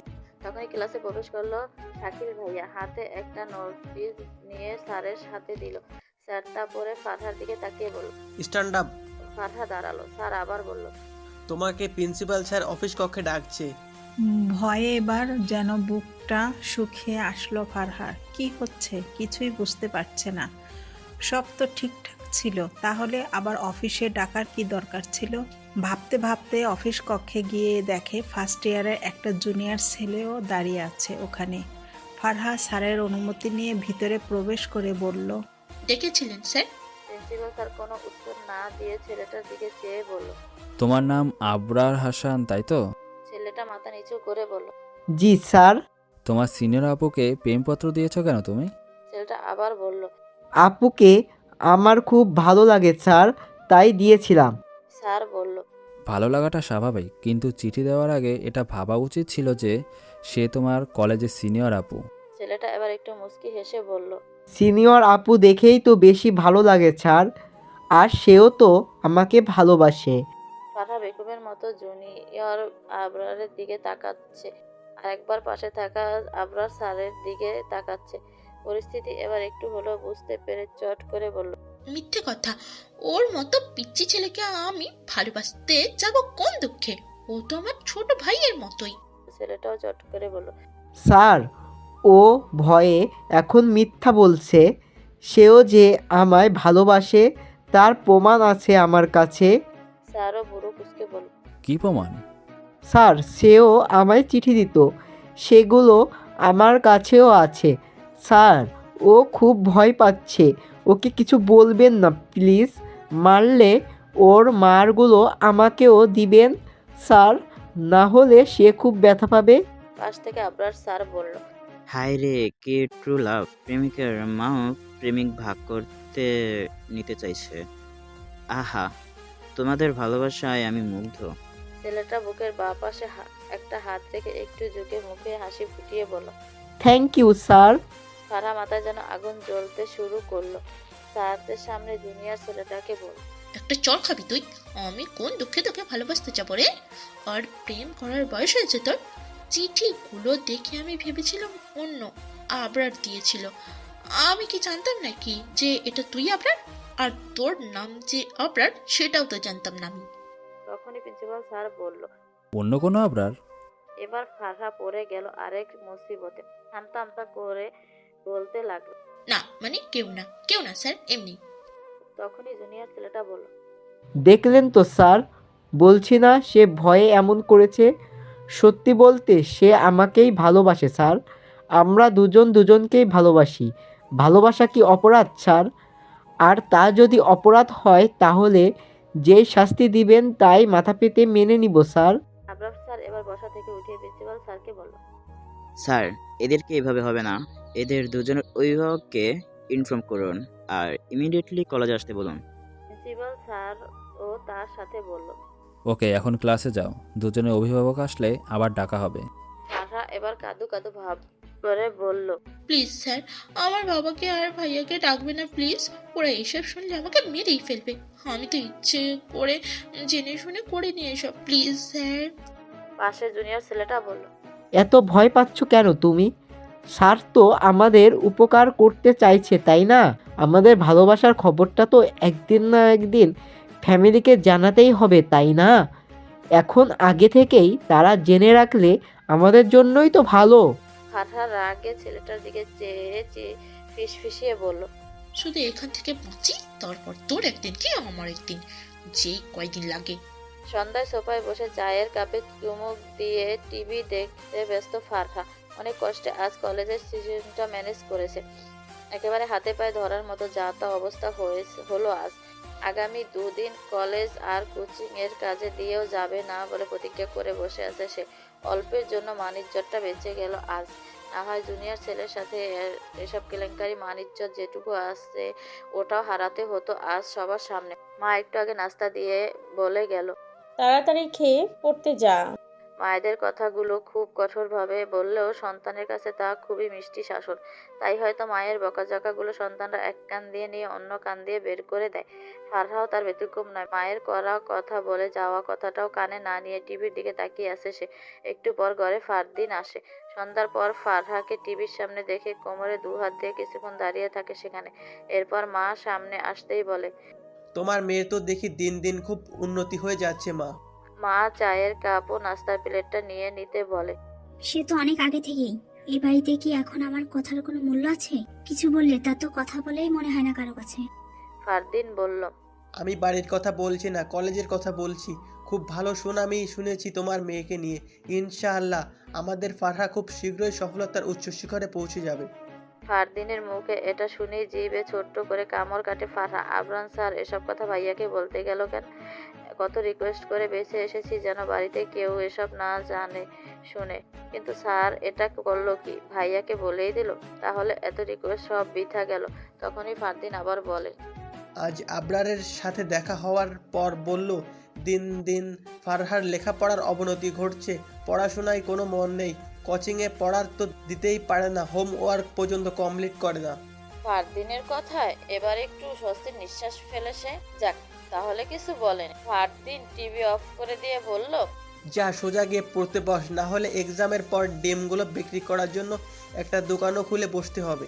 ফারহা হেসে বলল। গুড আইডিয়া, তবে দোকান খোলার কি দরকার? এগুলো আমরা পাইকারি দরে বেচে দিব। ফারদিন নিরাশ হওয়ার ভঙ্গিতে আবারও কোমরে 2 হাত রেখে ফারহার দিকে তাকায়। আর সন্ধ্যার পর চলে যাচ্ছে মাহিন। সকালে আইরিনদের বাসায় খবর এসেছে সন্ধ্যায় মাহিন বেরিয়ে যাবে আইরিনকে নিয়ে ওই বাড়ি যেতে। ফোন দিয়ে মাহিনের মা একথা বলল। আর মাহিনের বাবা নাকি ব্যস্ত আছে, তাই আগে বলতে পারেনি। আর মাহিনকে বলেছিল আইরিনকে নিয়ে যেতে, বাট মাহিন আসেনি। সোফায় বিষণ্ণ মনে বসে আছে আইরিন। এমন সময় আবরার তার পাশে এসে বসে। আইরিনের দিকে চেয়ে বলে, তোর ফোনটা দে তো। আইরিন একটু অবাক হলো। তবুও প্রশ্ন না করে ফোনটা বাড়িয়ে দেয়। আবরাম ফোনটা কিছুক্ষণ দেখে আইরিনকে বলল, তোর আর মাহিনের মাঝে কি কোনো ঝামেলা হয়েছে? আবরার যেন কিছু বুঝতে না পারে, তাই আইরিন একটু অবাক হওয়ার ভঙ্গিতে বলল। কই না তো, সব ঠিকঠাকই তো আছে। আবরাম ফোনটা দিয়ে বলল, তোর কল লিস্টে মাহিনের নম্বরের কলটা ছিল আজ থেকে 6 দিন আগের, তাও শুধু একটা কল। আইরিন একটু থতমেখে মিথ্যা সাজানোর চেষ্টা করে বলল, আরে কথা হয়তো প্রতিদিন, ও খুব ভালো, আমি নাম্বারগুলো এমনি ডিলিট করে দিই, তাই কল লিস্টে নেই। আর তুমি হঠাৎ এসব বলছো কেন ভাইয়া? ও হ্যাঁ বুঝেছি, সে আমাকে এখানে রেখে গেছে আর শেষ দিনও নিয়ে যেতে আসেনি, তাই তো? তাহলে শুনো কাহিনী। তোমাদের জন্য খুব খারাপ লাগছিল আমার, তাই তাকে বললাম তোমাদের কাছে চলে আসব। সে তো আমাকে আসতেই দিচ্ছিল না, কিন্তু তোমাদের জন্য আমার কান্না পাচ্ছিল দেখে পরে রাজি হলো, আর প্রতিদিনই আমাকে নিতে আসবে বলতো। কিন্তু আমি আর একদিন বলে তাকে মানা করছিলাম, তাই গতকাল বললাম আজকে তোমাদের সাথেই যাব। এক নাগারে কথাগুলো বলে ফেলল আইরিন, যেন আবরার কোনো পাল্টা প্রশ্ন করতে না পারে। হয়তো খুব বুদ্ধি খাটিয়ে মিথ্যেটা সাজিয়েছে সে। আবরাম আর কিছু না বলে কিছুক্ষণ তীক্ষ্ণ দৃষ্টিতে তাকিয়ে সেখান থেকে চুপচাপ চলে গেল। তারপর চোখ বন্ধ করে একটা দীর্ঘশ্বাস নিল আইরিন। দুপুরের আগেই ওই বাড়িতে পৌঁছে যায় তারা।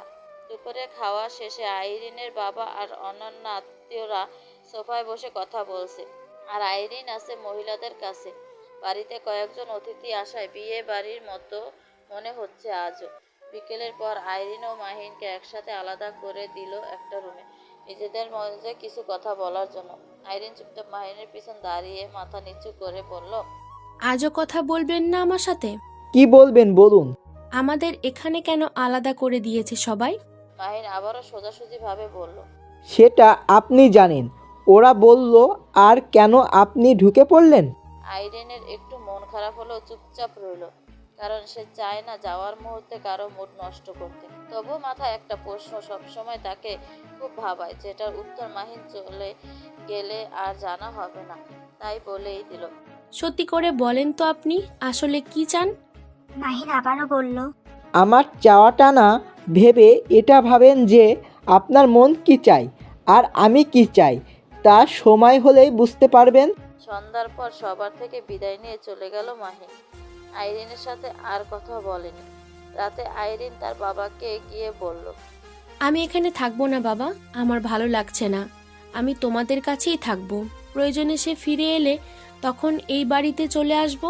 অবশেষে মাহিনের ফ্যামিলিও মেনে নিল এটা। আইরিনের বাবা যখন তাদের বলল, ছোট মেয়ের সংসার কি তাও জানে না ঠিকভাবে, তার উপর হাজবেন্ড চলে গেছে 6 মাসের জন্য বাইরে, নতুন নতুন এখানে এভাবে থাকতে ভালো লাগবে না তার।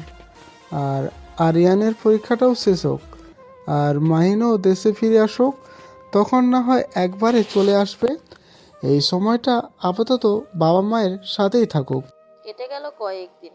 প্রতি বছরই কলেজ থেকে ফাইনাল ইয়ারের স্টুডেন্টদের নিয়ে এক দুই দিনের জন্য ট্যুরে যাওয়া হয়। ঠিক এবারও যাবে সবাইকে নিয়ে। এতে এক্সামের আগে মাইন্ড ফ্রেশ হবে একটু হলেও, আর ঘোরাঘুরি করলে মন এমনিতেও ভালো থাকে। ফাইনাল ইয়ারের টোটাল স্টুডেন্ট আছে 543 জন। এর মাঝে হয়তো অনেকে যাবে, আবার অনেকে যাবে না, তাই কয়েকদিন আগে থেকে লিস্ট করা শুরু হয়েছে। আজ ক্লাসে আবরাম স্যার ট্যুরের কথা বলে গেল, আর লিস্ট করার দায়িত্ব দিল ফাহাদকে।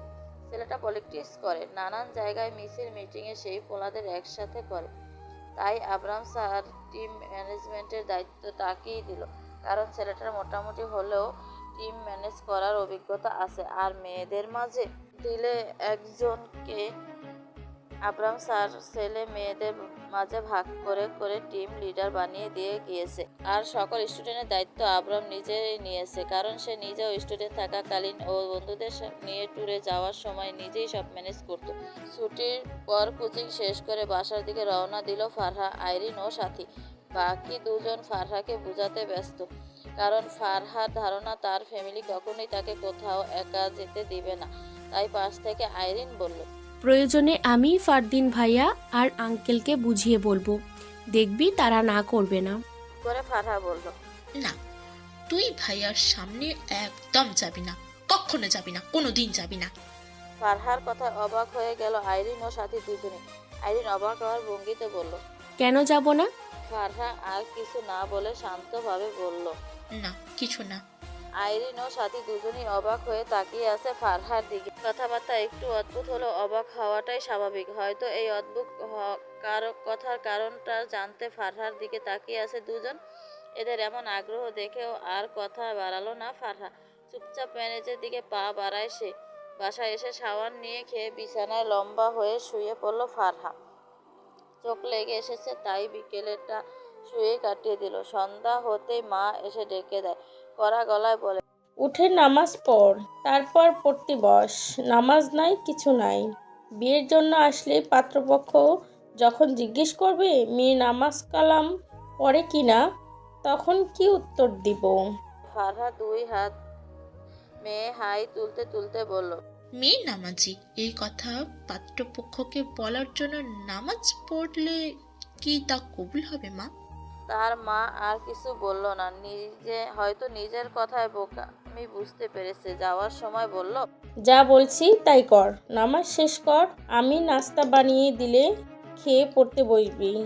আমি চলে যাওয়ার পর আবার বিছানার সাথে লেগে থাকিস না।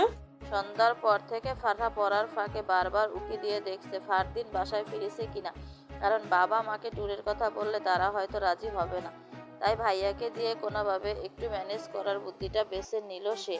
কিছুক্ষণ পর ফারদিন বাসায় আসলো। ফারহা ভাবে নিচ্ছে ফারদিনের কাছে গিয়ে কিভাবে কথাগুলো শুরু করবে। যাই হোক, আগে ভাইয়াকে রাজি করাতে পারলেই সে বাবা মাকে রাজি করিয়ে নিবে। কিছুক্ষণ পর ফারহা উঠতে যাবে, তখনই ফারদিন একটা প্লেট নিয়ে কিছু স্পিচ ভাজা নিয়ে তার পাশে এসে একটা চেয়ার টেনে বসলো। মাস্টারের মতো ফারহার বইটা টেনে নিয়ে বলল, আজ দেখি তোর পড়াশোনার দৌড় কতটুকু, ক্লাস আর কোচিংয়ের পড়া কতটুকু থাকে, আর তুই কতটুকু কমপ্লিট করিস। ক্লাসের সব পড়া কমপ্লিট করে আমার কাছে পড়া দিয়ে তারপর ঘুমাতে যাবি আজকে। ফারহা প্লেট থেকে স্পিচ নিয়ে খেতে খেতে বলল, ভাইয়া একটা কথা ছিল। ফারদিন বই উল্টে দেখতে দেখতে বলল, বল। তোমাকে সবচেয়ে বেশি ভালোবাসে কে জানো? জানি মা। ফারহা নাক মুখ কুঁচকে বলল, আরে ধুর, মায়ের চেয়েও বেশি আমি ভালোবাসি। এত সব তোমাকে সবচেয়ে বেশি ভালোবাসে তোমার বোন।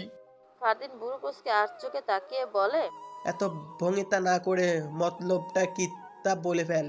তার মানে তুমি বলতে চাইছো আমি শুধু মতলব খুঁজে তোমাকে এইসব বলি? ও আচ্ছা, তুমি বলতে চাইছো আমি তোমাকে ভালোবাসি না। ফারদিন তাকে থামিয়ে দিয়ে বলল, হয়েছে থাম, আমি কি তা বলেছি নাকি? আমি বলেছি তুই হয়তো কিছু একটা বলতে চাস, ওটা বলে দে।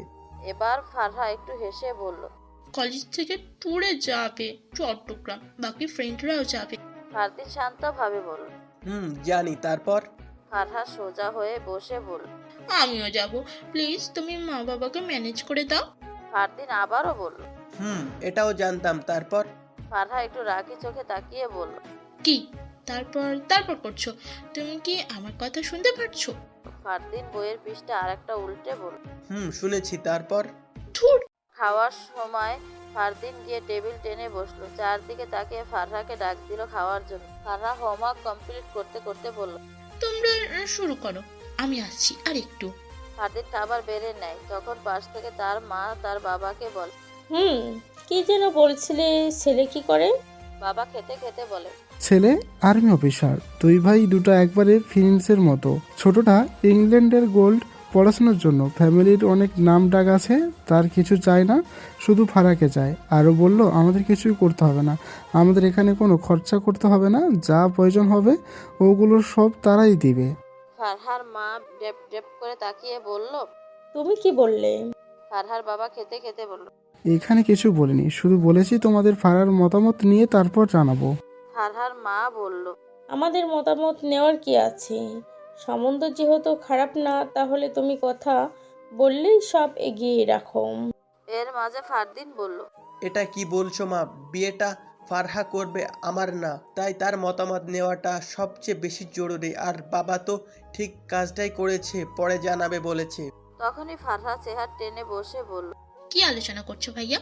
ফারদিন বোনের দিকে চেয়ে বলল, তোর কথাই বলেছি। কি যেন ট্যুরের কথা বলেছিলি তখন, ওটাই বলছিলাম। মাকে বিষয়টা খাবার আগে বলেছিল ফারদিন, তাই মা বলল, মেয়ে মানুষ ফ্যামিলি ছাড়া বন্ধুদের সাথে এত দূর যাওয়ার কোনো দরকার নেই। তুই সাথে গেলেও একটা কথা ছিল, একা একা কোথাও যাওয়ার দরকার নেই ফারুক। ফারদিন বলল, একা যাচ্ছে না মা, তার সাথে তো আবরারও থাকছে। আমি আবরারকে খুব বুঝিয়ে বলবো ফারহাকে চোখে চোখে রাখতে। কলেজ গেট পেরিয়ে ভিতরে আসতেই দূর থেকে একটা ছেলে আপু আপু বলে দৌড়ে আসলো। ফারহা পেছন গিয়ে ফিরে দেখে ওই দিনের ওই আবরাম নামের ছেলেটা দৌড়ে এসে বলল, কেমন আছেন আপু? ওই দিনের পর 2-3 দিন আপনাকে কলেজে দেখলাম না যে। কালকে নাকি এসেছিলেন, তাও কখন চলে গেলেন দেখিনি তো।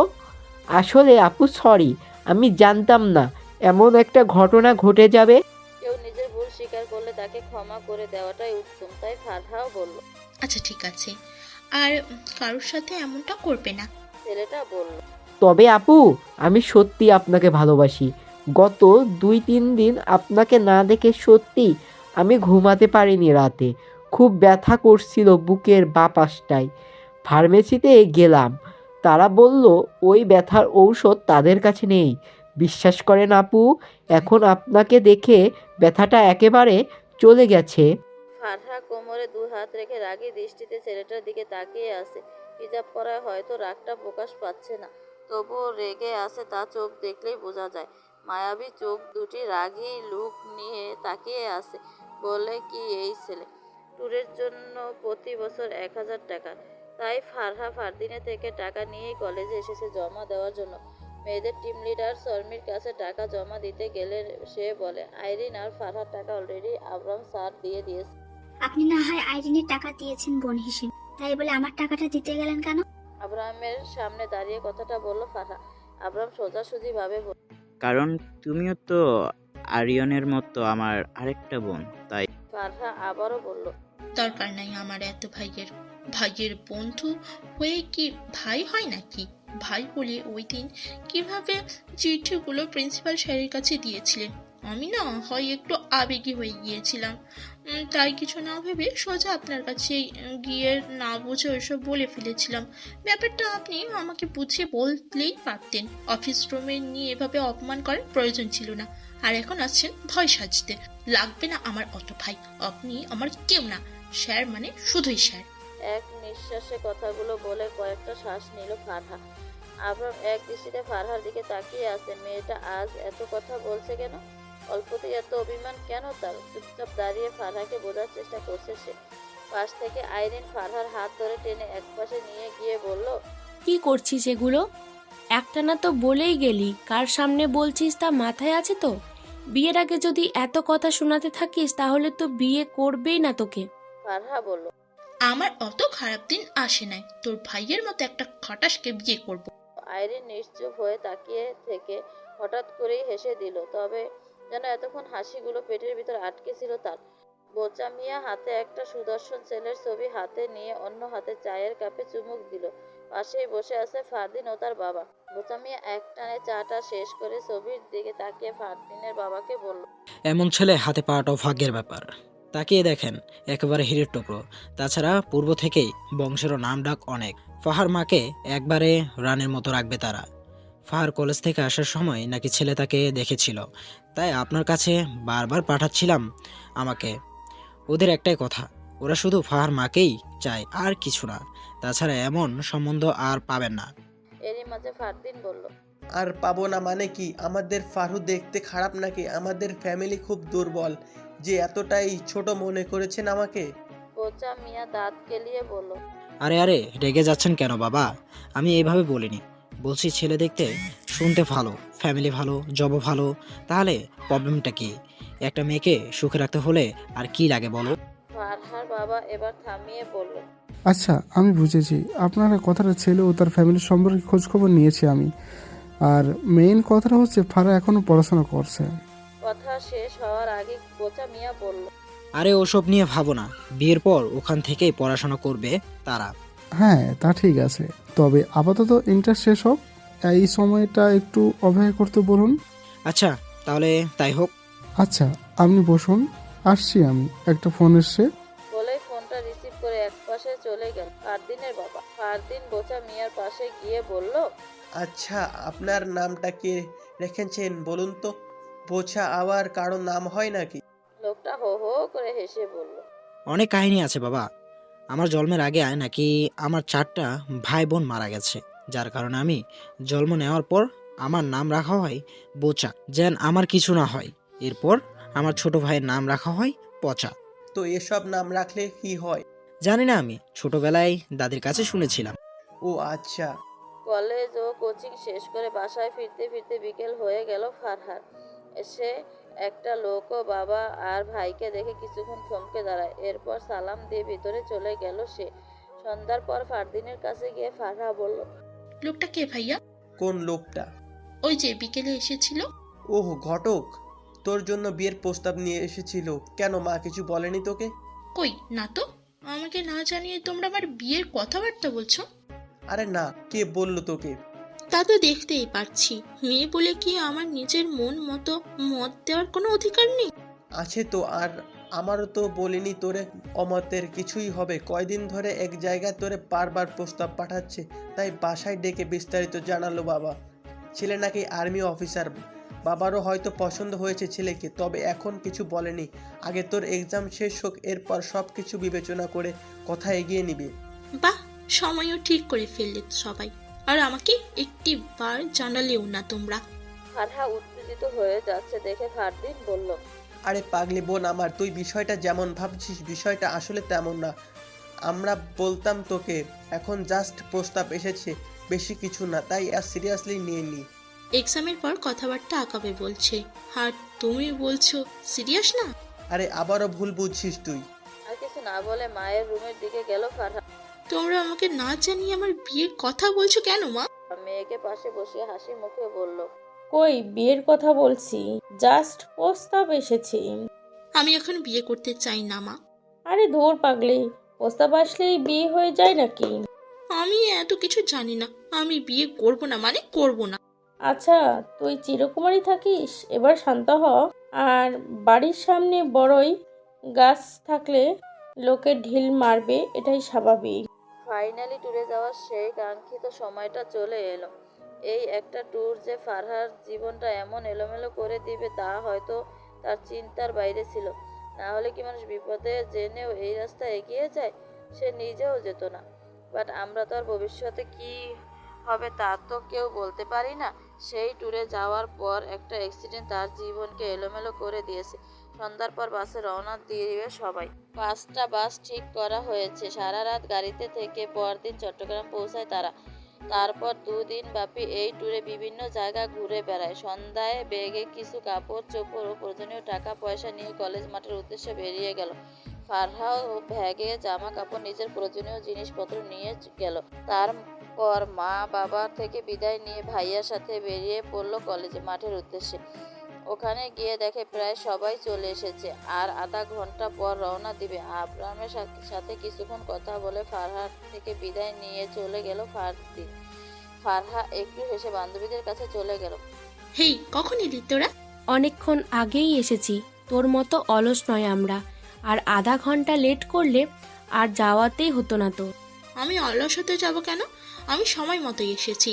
তোদের মতো আগে এসে আজাইটার সময় নষ্ট করি না।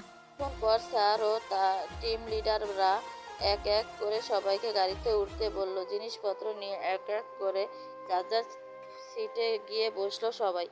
বাসের সামনে 2-3টে সিট পরে বসলো ফারহা ও আইরিন, আর বাসের সামনের সিটে বসলো আবরাম। রাতে আধা ঘন্টা ব্রেক নিয়ে ডিনার করে নিল সবাই। এরপর আবার গন্তব্যের দিকে ছুটলো সবাই। ফেনী এসে মহিপাল বাস থামলো। তখন প্রায় রাত 1টা। মহিপাল নামলে দেখে চারদিকে রোড। ফারহা চারপাশে তাকাচ্ছে। আইরিন বলল, এটা হলো সোনাগাজীর রোড, এটা চট্টগ্রামের রোড, এটা ঢাকার রোড, যেখান দিয়ে আমরা এসেছি। এক এক করে সব দিক দেখাচ্ছে। ফারহা হাই তুলতে তুলতে বলল, তুই আগে ফেনী এসেছিলি? সোনাগাজীতে আমার এক রিলেটিভ আছে। ফারহা চারদিকে তাকিয়ে বলল, আচ্ছা আইরিন, এখানে পশ্চিম কোন দিকে? পাশে আবরাম এসে দাঁড়াতেই হো হো করে হেসে ফেলল। এতটুকু আসলে উত্তম দক্ষিণ হারাই ফেললে। ফারহা কিছু না বলে লজ্জামাখা চেহারা নিয়ে নিজের দিকে তাকিয়ে রইল। কি বা বলবে সে? নতুন কোথাও গেলেও যে সে সত্যি উত্তর দক্ষিণ সঠিকভাবে খুঁজে পায় না। নিজেদের প্রয়োজন শেষ হলে চট্টগ্রামে রোডে ছুটল গাড়ি। রাত তখন গভীর, এতক্ষণ হই হুল্লা করে এখন প্রায় সবাই নিশ্চুপ, বাস চলছে নিরিবিলি, হয়তো সবাই ঘুমিয়ে আছে, অথচ কেউ ঘুমানোর ট্রাই করছে। আব্রামের ঘুম আসছে না, নিরিবিলি জায়গা ছাড়া কখনো ঘুম আসে না তার। পেছন ফিরতেই দেখে ফারহা ঘুমাচ্ছে বেঘরে হয়ে। ঘুমন্ত ফারহা আজ যেন অদ্ভুত মায়ায় অধিকারী হয়েছে। কিছুক্ষণ একদৃষ্টিকে চেয়ে থেকে পুনরায় সামনের দিকে তাকিয়ে থাকে আব্রাম, নিজেরকে মনে মনে শাসাতে থাকে। কার দিকে তাকিয়েছিলি? বোকামন, সেও তো বোন লাগে তোর। চট্টগ্রাম পৌঁছাতে সকাল হয়ে গেল তাদের। কারো ডাকে চোখ মেলে তাকায় ফারহা, বাইরে তাকিয়ে দেখে নতুন একটা শহরে এসে পৌঁছেছে। সবে সকাল হয়েছে, ভোরের আলো চারপাশটা এখনো পুরোপুরি পরিষ্কার হয়নি। সবকিছু আগে থেকেই রেডি ছিল। যার যার ব্যাগ নিয়ে একটা হোটেলে গিয়ে উঠল সবাই। আজ সারাদিন পাহাড়ি অঞ্চলে ঘুরে এরপর দিন কক্সবাজার, এরপর ডিরেক্ট ঢাকা ব্যাক করবে। ব্যাগ কাঁধে নিয়ে ফারহা, আইরিন সাথী একটা রুমে গিয়ে বসলো। সকালের নাস্তা শেষে চারপাশটা ঘুরে ফিরে দেখছে সবাই। সাথী চারপাশটা দেখে বলল, জায়গাটা দারুণ, সেই সাথে পরিবেশ ও আতিথেয়তাও খারাপ না। আমার তো বিশ্বাসই হচ্ছে না 1000 টাকা দিয়ে এত কিছু করা যায়। আবার এরপর নাকি কক্সবাজার। 1000 টাকায় এত কিছু কেমনে করছে কে জানে। পাশ থেকে আইরিন একটু হেসে বলল, তোর কি মনে হয় তোদের সেই 1000 টাকায় এত কিছু হয়ে যাবে? আর এই টাকাগুলো তো নিয়েছে আমাদের টুকটাক খরচের জন্য, বাকি সব তো কলেজের প্রতিষ্ঠাতা মুমিন আহমেদ চৌধুরী দিচ্ছে। না হলে এত স্টুডেন্ট দিয়ে 2 দিনের ট্যুরে আসা কোনো সহজ কাজ নয়। আমরাই প্রথম যে কলেজ থেকে এত দূর ও 2 দিনের ট্যুরে এসেছি। পাশ থেকে ফারহা বলল, আমার একটুও ভালো লাগছে না। লং জার্নি করলে আমার মাথা ঘুরতে থাকে, মনে হয় যেন চারপাশটা আমার সাথে সাথে ঘুরছে। আইরিন একটা হাসি দিয়ে বলল, আচ্ছা ফারহা, এখন বলতো পশ্চিম কোন দিকে? ফারহা একটু ভাব নিয়ে উত্তর দিকে দেখিয়ে বলল, এইদিকে। আইরিন হাসতে হাসতে বলে, তাহলে দক্ষিণ দিকে কি সূর্য ওঠে? তুই পূর্ব দিকে সূর্য দেখেই তো বলতে পারতি পশ্চিম কোন দিকে। পাশ থেকে সাথী বলল, তাকে নিয়ে তুই এত মজা নিচ্ছিস কেন আইরিন? সে তো বললোই তার মাথাটা ঘুরছে। আইরিন একটু রাগী ভাব নিয়ে বলল, আমার ভাবিকে নিয়ে আমি মজা নিব না তো কে নিবে? যান ভাবি, আপনি রুমে গিয়ে বিশ্রাম নিন। ফারহা একটু রেগে বলল, উল্টা পাল্টা কথা বললে চড় খাবি একটা। সারাদিন ঘুরে ফিরে সন্ধ্যায় আগে হোটেলে ফিরে আসলো সবাই। রাতটা এখনো কাটিয়ে পরদিন সকালে কক্সবাজারের উদ্দেশ্যে রওনা দিবে। তারপর সন্ধ্যায় ডিরেক্ট ঢাকার উদ্দেশ্যে রওনা দিবে। পাশেই একটা বড় লিচু বাগান, ওখানেই সময় কাটাচ্ছে অনেকে। তাদের থেকে ঠিক কিছুটা দূরে একটা বেঞ্চেতে বিষণ্ণ মনে বসে আছে আবরাম। কলেজের স্যার হলেও এখানে স্যার নয়, কথা বলাই যায়। তাই এক পা করে আবরামের পাশে গিয়ে দাঁড়ালো ফারহা। চারপাশে সবাইকে দেখে আবরাম বলল, সবাই কত আনন্দ করছে, আর আপনি বিষণ্ণ মনে বসে আছেন কেন স্যার? মন খারাপ? আবরাম ফারহার দিকে চেয়ে বলল। তোমার যেন কি লাভ? ফারহা একটু বিরক্তি নিয়ে বলল, সব সময় এত তেতো কথা বলেন কেন? আপনি কি কখনো মিষ্টি খাননি? খাই তো কেন? তাহলে মিষ্টি আর তেতো করলার মাঝে পার্থক্যটা নিশ্চয়ই বোঝেন। আচ্ছা, আপনাকে যদি একটা পাত্রে তেতো করলা আর একটা পাত্রে মিষ্টি রাখা হয়, তাহলে আপনি কোনটা বেছে নেবেন? অবশ্যই মিষ্টি। ঠিক তেমনই তেতো কথা কারোর পছন্দ না, একটু মিষ্টি করে কথা বলাটাই সকলের পছন্দ করে। আবরাম এক হাতে ইশারা করে থামিয়ে দিল। ওয়েট, তুমি কি আমাকে ইমিডিয়েটলি তেতো করলার সাথে তুলনা করলে?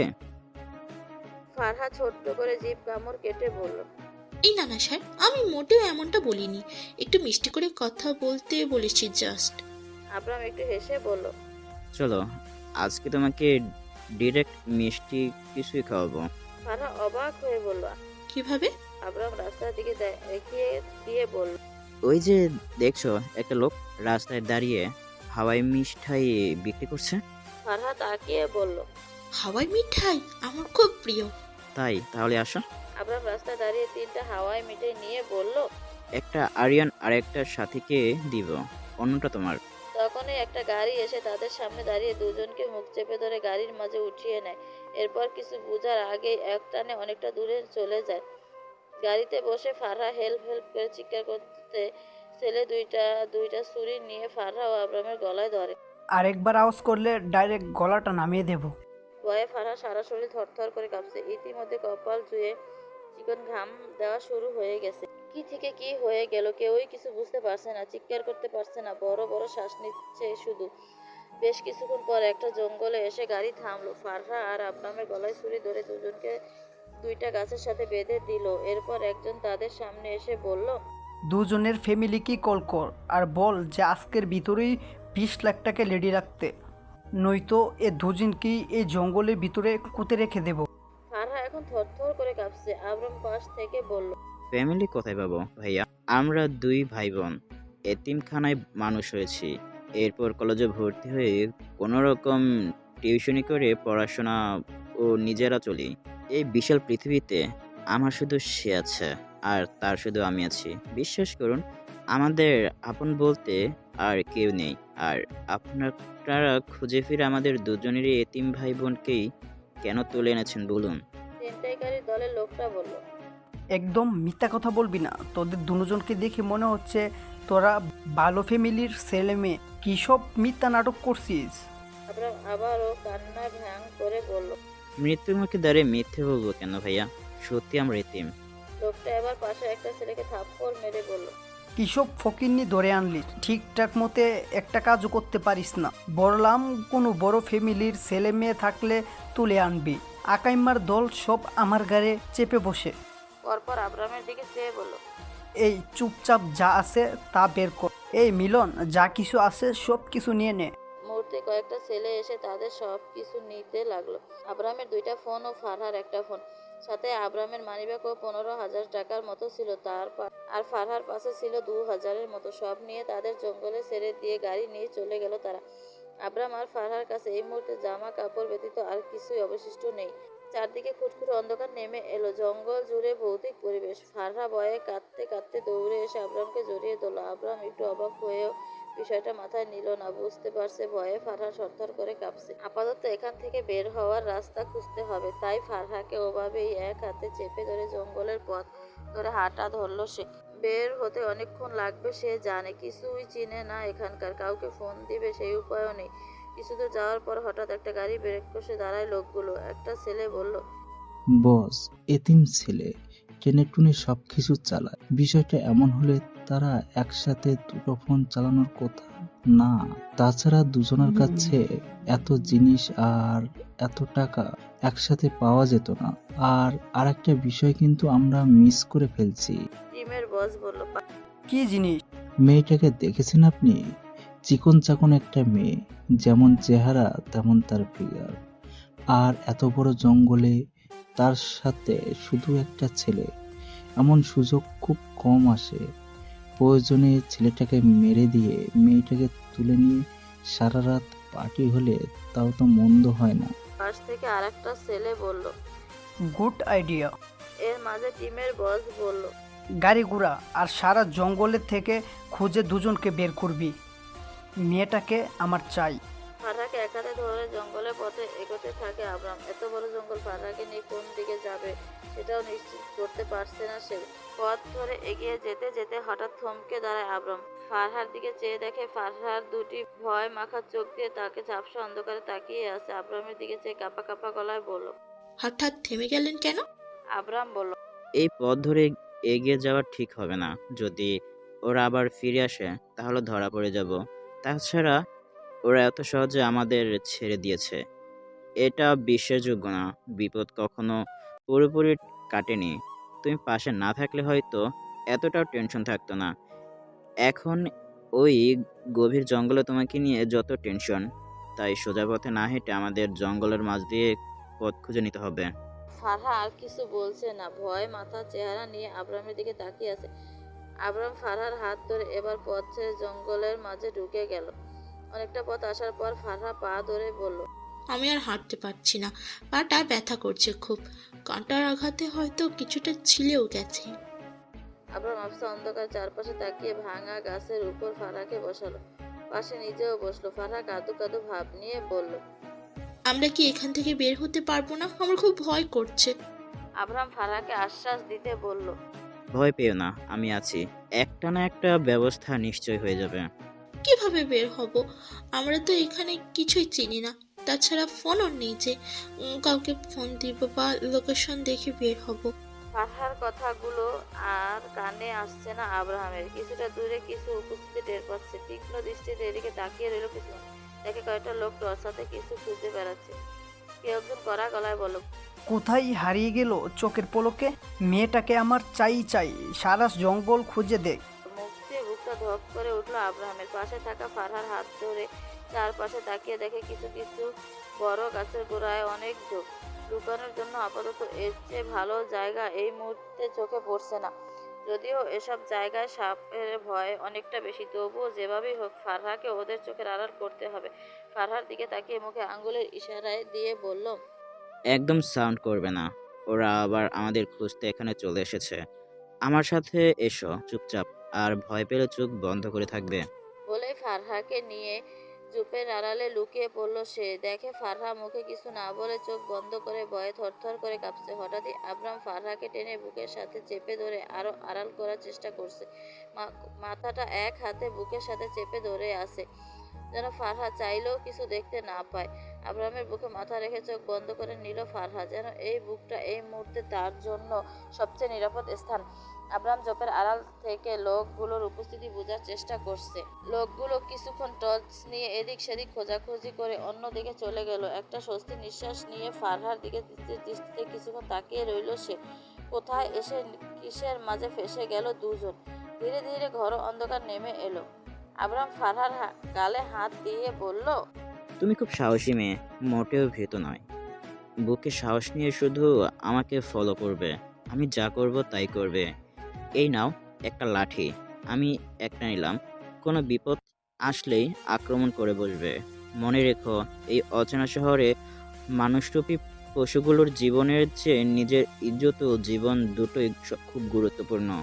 দুইটা লাঠি হাতে দুজন এক পা করে এগিয়ে যাচ্ছে। কিছুক্ষণ হেঁটে যাওয়া মাটিতে গিয়ে বসে বলল, পানি খাবো, খুব তৃষ্ণা পেয়েছে। আব্রাম চারপাশে তাকিয়ে বলল, এখন এই জায়গায় পানি কোথায় পাবে তুমি? দেখো ফারহা, খাওয়ার চিন্তা পরে করা যাবে। আপাতত এখান থেকে বের হওয়ার রাস্তা খুঁজতে হবে। কষ্ট করে আর কিছুটা চলো, হয়তো কিছু পেতে পারি। ফারহা চুপচাপ মাথা নাড়িয়ে আবার উঠে দাঁড়ালো। আব্রাম তাকে ধরে আবার সামনের দিকে পা চালাচ্ছে। বেশ কিছুটা পথ আসার পর খুঁটখুঁটে অন্ধকারের মাঝে কিছু আলো চোখে পড়ল। তখনই হয়তো কোনো রাস্তা বা কারো বাড়ি ঘর অথবা বাজার, এমন কিছু। দুজনের মুখে হাসি ফুটে উঠল। ফারহা খুব ভয়ে ছিল, নতুন জীবন পাওয়ার মতো আনন্দে। আব্রামকে শক্ত করে জড়িয়ে ধরল সে। আব্রাম হেসে বলল, এখন এত খুশি হওয়ার দরকার নেই, আগে এসব থেকে একেবারে মুক্ত হই। বলেই ফারহাকে ধরে আবার সামনের দিকে এগিয়ে গেল সে। কুটকুট অন্ধকারে কিছুটা পথ এগিয়ে গেল। কয়েকটা লোক টর্চ হাতে তাদের দিকে এগিয়ে এসে বলল, এই কারা তোমরা? আর এত রাত্রে জঙ্গলে কি করতে গিয়েছিলে দুজন? পাশ থেকে একটা লোক বলল, কি আর করতে যাবে, বুঝতেছেন না ওরা কি করে বের হচ্ছে?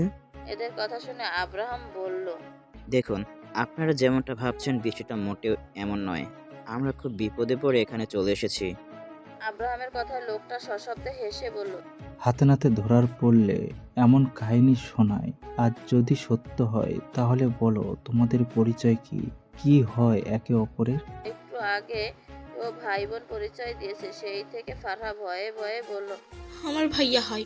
আর অপর দিকে আব্রাহাম বলে ফেলল, আমার ওয়াইফ হয়। পরপরই দুজন একে অপরের দিকে তাকিয়ে রইল। লোকগুলো আব্রাহামের কলার চেপে ধরে বলল, এরপরেও আবার কি কাহিনী সাজাবি দুজন? ফারহা ভয়ে কাঁপতে কাঁপতে আব্রাহামের পিছনে ঘেসে দাঁড়ালো। আব্রাহাম লোকটার থেকে নিজেকে ছাড়িয়ে বলল, কি করছেন আপনারা? আর আমরা যে হই আর যাই করি, এতে আপনাদের প্রবলেম কোথায়? পাশ থেকে আরেকটা লোক বলল, এত দেখি চোরের মায়ের বড় গলা। কিছুক্ষণের মাঝে এখানে চেঁচামেচি শুনে অনেক মানুষ এসে জড়া হলো। কেউ কেউ জিজ্ঞেস করছে, ভাই কি হয়েছে, কারা এরা? প্রত্যেকবারই উত্তর আসে, আরে ভাই আর বলেন না, দুজন জঙ্গলে ঢুকে ফষ্টি নষ্টি করছিল, আর এখন হাতে নাতে ধরা খেয়ে বড় বড় কথা বলছে। একটার পর একটা ঝামেলার মধ্যে আব্রাহামের মাথা এমনিতেই খারাপ ছিল, তাই চিৎকার করে বলে ওঠে, মুখ সামলে কথা বলুন। এখানে কেউই আমার পরিচিত নন, তাই বেয়াদবি করতে দ্বিতীয়বার ভাববো না। ভালোই ভালোই বলছি, আমাদের যেতে দিন। মুহূর্ত মুহূর্তে কয়েকটা ছেলে এসে আব্রাহামের লাথি ঘুষি মেরে দেয়। তখনই একটা গাড়ি এসে তাদের সামনে দাঁড়ায় আর লোক নেমে এলো। কি হয়েছে? এত ভিড় কেন এখানে? একটা লোক তাকে চেয়ারম্যান বলে সম্বোধন করে তাদের বানানো কাহিনী খুলে বলল। চেয়ারম্যান বলল, কয়দিন আগে একটা ঘটনা ঘটেছিল না এই জঙ্গলে? ওই যে মজিদ ভাইয়ের মেয়েটা কোন ছেলের সাথে পালিয়ে গিয়েছিল, তারপর 2 দিন পর সকালে জঙ্গলে ওই মেয়েটার লাশ পাওয়া যায়। লোকজনের নানার কিচির মিচিরের মাঝে চেয়ারম্যান বলল, আজ রাতের মাঝে দুজনের বিয়ে পড়িয়ে দেওয়া হবে। আব্রাহাম এবার করুণ গলায় বলল, প্লিজ বোঝার চেষ্টা করুন, আমরা বিপদে পড়ে এখানে এসেছি। তখনই আব্রাহামকে থামিয়ে দিয়ে বলল, হয়তো তুমি মেয়েটাকে আজকে বিয়ে করে কাল সকালে এই এলাকা ছাড়বে, আর নয়তো দুইজনকেই পুলিশে দেওয়া হবে জঙ্গলে ফষ্টি করার কারণে। এরপর দুজনের ফ্যামিলি এসে ছাড়িয়ে নিয়ে যাবে। আর আজকালকার ছেলে মেয়েরা আকাম করার সময় ভাবে না, আর ধরা খেলেই সব মিথ্যা সাজাতে থাকে। অপরদিকে 2 হাত দিয়ে মুখ চেপে বসে আছে ফারহা। চোখ বেয়ে গড়িয়ে পড়ছে জল। জীবনে কখনো কল্পনা করেনি তার নামের পাশে এমন একটা কলঙ্ক যোগ হবে। এটা খুব দ্রুতই সারা এলাকায় ছড়াতে থাকে। 2টা ছেলে মেয়ে জঙ্গলে আকাম করতে গিয়ে এলাকাবাসী ধরা পড়েছে। এই রাতের মাঝে দুজনকে বিয়ে করে পরদিন এলাকা ছাড়া করবে। এখানে সবাই অপরিচিত, আর এমন একটা জঘন্য কলঙ্ক নিয়ে ফ্যামিলির সামনে দাঁড়াতে চায় না কেউই। তাদের দুজনের ফ্যামিলি এসব শুনলে কখনোই নিতে পারবে না। আর ফারদিন তো তার বেস্ট ফ্রেন্ড, আর সে নিজে একজন ভার্সিটির টিচার। এমন একটা মিথ্যা কলঙ্ক নিয়ে কিভাবে সবার সামনে দাঁড়াবে দুজন? রাত তখন 12টা। দুজনই একটা বাড়িতে নিয়ে বিয়ে পড়িয়ে দিল সবাই। তারপর রাতে এখানে থাকতে দিল আর বলল ভোর হতে এলাকা ছাড়বে দুজন। আব্রাহামের চোখ দুটি রক্তিম লাল হয়ে আছে, মাথাটা 2 হাতে চেপে শক্ত করে বসে আছে সে। একটু পর পর বড় বড় নিঃশ্বাস নিচ্ছে। শেষ পর্যন্ত নিজের ছাত্রী ও বন্ধুর বোনের সাথে এমন একটা কলঙ্কে জড়িয়ে তাকেই বিয়ে করতে হলো। ফারদিনের সামনেই বা কিভাবে দাঁড়াবে? আর অন্য পাশে বিছানার এক কোণে বসে বসে কান্না করছে ফারহা। তার ফ্যামিলি তাকে কত বিশ্বাস করে। বাবা তো সবসময় বলতো আমার ফারুক কখনো আমার কথার বাইরে কিছু করবে না, আর মা তো বলেই দিল তাদের সম্মান নষ্ট হবে এমন কিছু করলে, আর তাদের সিদ্ধান্তের বাইরে কিছু করলে ডিরেক্ট তেজ্য মেয়ে করে দিবে। বাবা ও ভাইয়ের বিশ্বাসের মর্যাদা দিতে পারেনি সে, তাই বিছানার এক কোণে বসে ডুকরে কেঁদে উঠল ফারহা। ফারহা সকালে ঘুম থেকে উঠে রুমের কোথাও খুঁজে পেল না আব্রামকে। রুমের বাইরে এসে খুঁজে দেখেও পাচ্ছে না। এই বাড়ির 2-1জনকে জিজ্ঞেস করলেও কেউ কথা বলছে না ফারহার সাথে। পুনরায় রুমে ফিরে আসলো। ওই বাড়ির একটা ছোট মেয়ে চা ও বিস্কুট রেখে গেল। মেয়েটাকে পেছন থেকে ডেকে আব্রাহামের কথা জিজ্ঞেস করলে সে বলে দেখেনি। ফ্লোরে বসে 2 হাতে নিজের চুল খামচে ধরে কেঁদে উঠল ফারহা। এই অচেনা একটা শহরে আবরার আমার একা ফেলে চলে গেছে।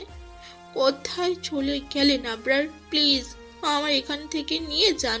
কাঁদতে কাঁদতে বারবার আব্রাহামের নাম জপছে ফারহা। তখনই পিছন থেকে পুরুষ কণ্ঠ আসলো। কাছে কেন? আব্রাহামের গলার স্বর শুনে পিছন ফিরে উঠে দাঁড়িয়ে ফারহা কাঁদু গলায় বলল, কোথায় চলে গিয়েছিলেন আপনি আমাকে রেখে? আব্রাহাম তার দিকে এগিয়ে এসে বলল, আর ইউ ম্যাড? আমি তোমাকে ফেলে চলে গিয়েছি, তাও আবার অজানা একটা জায়গায়। আমি খুব ভয় পেয়ে গিয়েছিলাম। কোথায় ছিলেন এতক্ষণ? আব্রাহাম তার পাশে বিছানায় বসে বলল, রাতে এত কিছু খেয়াল করিনি, তাই রাস্তা খুঁজতে গিয়েছিলাম। চলো বের হব। ফারহা চোখের পানি মুছতে মুছতে বলল, এখন মানে এত সকালে? আব্রাহাম একটু রেগে বলল, এখানে বেড়াতে আসিনি আমরা, যে আস্তে ধীরে সবাইকে বলে এখান থেকে বিদায় নেব। আর এখন এই শহরটা কেউ আমার সবচেয়ে বিরক্তিকর মনে হচ্ছে। কতটা নিচু এদের মন মানসিকতা। ফারহা বলার মতো কিছু খুঁজে পাচ্ছে না, চুপচাপ নিজের দিকে চেয়ে আছে। আব্রাহাম উঠে দাঁড়িয়ে বলল, চলো, এখানে আর থাকতে ইচ্ছে করছে না, নিজেদের পথ নিজেরাই খুঁজে নিতে হবে। ফারহা কিছু না বলে চুপচাপ বের হয়ে গেল আব্রাহামের সাথে। ভুল ঠিক কিছুই যেন বুঝতে পারছে না তারা। সকালে সূর্য উঠতেই ওই বাড়িতে আশেপাশের বাড়ির মহিলাদের আগমন ধরল। কেউ খুব আগ্রহ নিয়ে বলতে লাগলো, গতকাল যে ধরা খেয়ে বিয়ে করেছে ওই ছেলে মেয়ে দুটো রাতে নাকি এখানে ছিল। কই তারা? এই শিউলি, ওদেরকে গিয়ে বলবি যে আপনাদেরকে অনেক মানুষ অভিনন্দন জানাতে এসেছে। মুহূর্তে উপস্থিত সবাই হেসে উঠল। বাড়ির শিউলি নামের ওই মেয়েটা রুমে এসে তাদের না দেখে দৌড় দিয়ে বলল, ওরা চলে গেল, চাও খায়নি, টেবিলে পড়ে আছে। কেউ বলে উঠল, কি অসভ্য তারা! যারা মায়া করে আশ্রয় দিয়েছে তাদের থেকেও বিদায় নিয়ে যায়নি। আর বলেই কি লাভ? ভদ্র ঘরে ছেলে মেয়ে হলে কি আর এভাবে ধরা খেয়ে বিয়ে করে? এরপর একে একে বাড়ির উঠানে খালি হয়ে গেল। দেখে মনে হচ্ছিল আজব কোনো প্রাণীকে দেখার জন্য লোকজন ভিড় জমিয়েছিল। সকাল সকাল সোনালি রোদের আলোয় দুজন পা ফেলে হাঁটছে রাস্তার পাশ ধরে। দুজনের পকেটই খালি।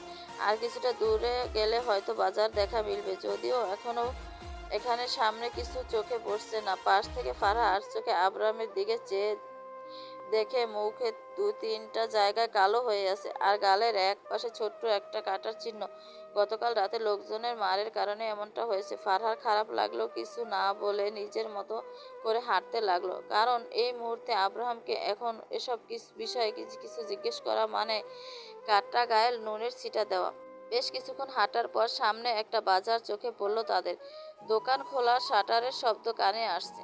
কেউ কেউ এখন এসে দোকান খুলছে মাত্র, আর বাকিগুলো এখনো বন্ধ। বাজারে ঢুকে একটা দোকানের সামনে এসে দাঁড়ালো দুজন। ফারহার দিকে চেয়ে আব্রাহাম বলল, কিছু খাবে? ফারহা চুপচাপ দুদিকে মাথা নাড়িয়ে না বোঝালো। যদিও আব্রাহাম বুঝতে পারছে ফারহার ঠিকই ক্ষুধা লেগেছে, কারণ গতকাল রাতেও কিছু খায়নি। হয়তো এখনো টাকা নেই দেখে কিছু বলছে না। আব্রাহাম একটু সামনে গিয়ে একটা মুদি দোকানদারকে জিজ্ঞেস করলো। ভাই, সামনে এই বিকাশ দোকানটা কখন খুলবে বলতে পারেন? লোকটা বলল, লাগবে হয়তো কিছু সময়, সে একটু দেরি করে আসে। আচ্ছা, ধন্যবাদ। প্রায় ঘন্টাখানেক অপেক্ষা করার পর ওই দোকানটা খুললো। আব্রাহাম ফারহাকে নিয়ে ওই দোকানের সামনে এগিয়ে গেল। ভাই, একটা কল করা যাবে? খুব জরুরি। লোকটা একটু উপর নিচে চেয়ে বলল, প্রতি মিনিট 5 টাকা। আচ্ছা, 10 টাকা করে দিব, দেন। বাসায় ফোন করে কোনো বিপদের কথা বলে ঝামেলা বাড়াতে চায় না আব্রাহাম, তাই ফারহাকে বলল। ফারদিনের নাম্বারটা জানো? ফারহা মাথা নাড়িয়ে হ্যাঁ সূচক জবাব দিয়ে বলল, প্লিজ বাসায় কিছু বলবেন না, আমাকে বাড়িতে ঢুকতেই দেবে না তাহলে। আব্রাহাম একটু বিরক্তি নিয়ে বলল, ঝামেলা বাড়ানোর ইচ্ছে আমারও নেই, অন্য দরকার নাম্বার চেয়েছি। এরপর নাম্বারটা নিয়ে কয়েকবার কল দিলে অবশেষে রিসিভ করলো ফারদিন। ওপাশ থেকে বিরক্তকর গলা ভেসে এলো, আরে ভাই, দেখছেন যে ফোন রিসিভ করছি না, তাও কেন বারবার ফোন দিয়ে বিরক্ত করছেন? 2 বারের উপরে কেউ ফোন রিসিভ না করলে জানেন না যে সে হয়তো বিজি আছে, নয়তো ফোন তার কাছে নেই। আব্রাহাম বলল, আরে শোন, আমি আবার বিপদে পড়েছি খুব। ফারদিন হুট করে শোয়া থেকে লাফ দিয়ে উঠে বলল, আবরার, কি বিপদ? কিছু হয়েছে তোর? ভাই, এখানে একা একটু বের হয়েছিলাম, তখনই ছিনতাইকারীর কবলে পড়ে সব হারালাম। 2টা হাত আর পা ছাড়া এখন কিছুই নেই। দ্রুত এই নাম্বারে কিছু টাকা পাঠা, আমি ঢাকায় এসে ব্যাক করে দিব। হাই হাই, বলিস কি? তোর কোনো ক্ষতি হয়নি তো? ফারহা, অয়রিন এরা ঠিক আছে তো? গতকাল রাত থেকে ফারহা আর তোর ফোন বন্ধ। ফারহারও ফোনে টাকা সব নিয়ে গেছে, এখন আমার পাশে আছে সে। কিভাবে হলো এসব? আর বাকিরা কোথায় ছিল? ভাই, তোকে পরে বলবো সব। আচ্ছা ঠিক আছে, আমি এক্ষুনি পাঠাচ্ছি টাকা। তোরা সেভ আছিস তো? আব্রাহাম এরপর আইরিনকে ফোন দিয়ে এখন কোথায় আছে জেনে নিল। আইরিন অনেক উত্তেজিত হলেও আব্রাহাম ঠান্ডা মাথায় বলল, স্যারকে গিয়ে কিছুক্ষণের অপেক্ষা করতে বলবি, আর বলবি যে ভাইয়া একটা ছোট ঝামেলা পড়ছে। কিছুক্ষণ বসে থাকার পর আব্রাহাম দোকানদারটাকে বলল, ভাই, টাকা এসেছে। হ্যাঁ, এই নে। ধন্যবাদ। বলেই ফারহাকে নিয়ে হাঁটা ধরল আব্রাহাম। দেখে ভালো কোনো রেস্টুরেন্টও নেই, যেই কয়টা আছে সেগুলো এখনো বন্ধ। রাস্তার পাশে কিছু চায়ের দোকান থেকে চোখে পড়ল। ফারহাকে সাথে নিয়ে ওখানে গিয়ে বসল। ভাই, কি পাওয়া যাবে এখানে? লোকটা বলল, পরোটা, ডিম আর চা। আর ভালো কিছু নেই? না ভাই, এখনো এগুলো ছাড়া কিছু তৈরি হয়নি। আচ্ছা, তাহলে এতগুলো দিন একটু তাড়াতাড়ি করুন, আমাদের তাড়া আছে। সব শেষে একটা সিএনজি নিয়ে বাকিদের কাছে পৌঁছাতে প্রায় 1 ঘন্টা খানিক লেগে গেল। তখন প্রায় 9টা, ভোর 6টা। সকলের রওনা দেওয়ার কথা ছিল। সবার কাছে যেতেই সবাই তাদের ঘিরে ধরল। মুখে আঘাতের দাগগুলো দেখে বাকি স্যাররাও ব্যস্ত হয়ে বিষয়টা জানতে। আব্রাহাম ছিনতাইকারীর বিষয়টা বুঝিয়ে বলল। সবাই অবাক হয়ে মুখে হাত দেয়। প্রিন্সিপাল স্যার বলল, সকালে তোমাদের ফোন না পেলে তো এতক্ষণে পুলিশকে ইনফর্ম করতাম। যাই হোক, তোমরা ভালো আছো, এটাই অনেক। বিষয়টা নিয়ে এই মুহূর্তে আর কথা বাড়ালো না কেউ। রওনা দিতে দেরি করায় কক্সবাজার পৌঁছাতে প্রায় দুপুর হয়ে গেল। সবাই রেডি হয়ে গেল।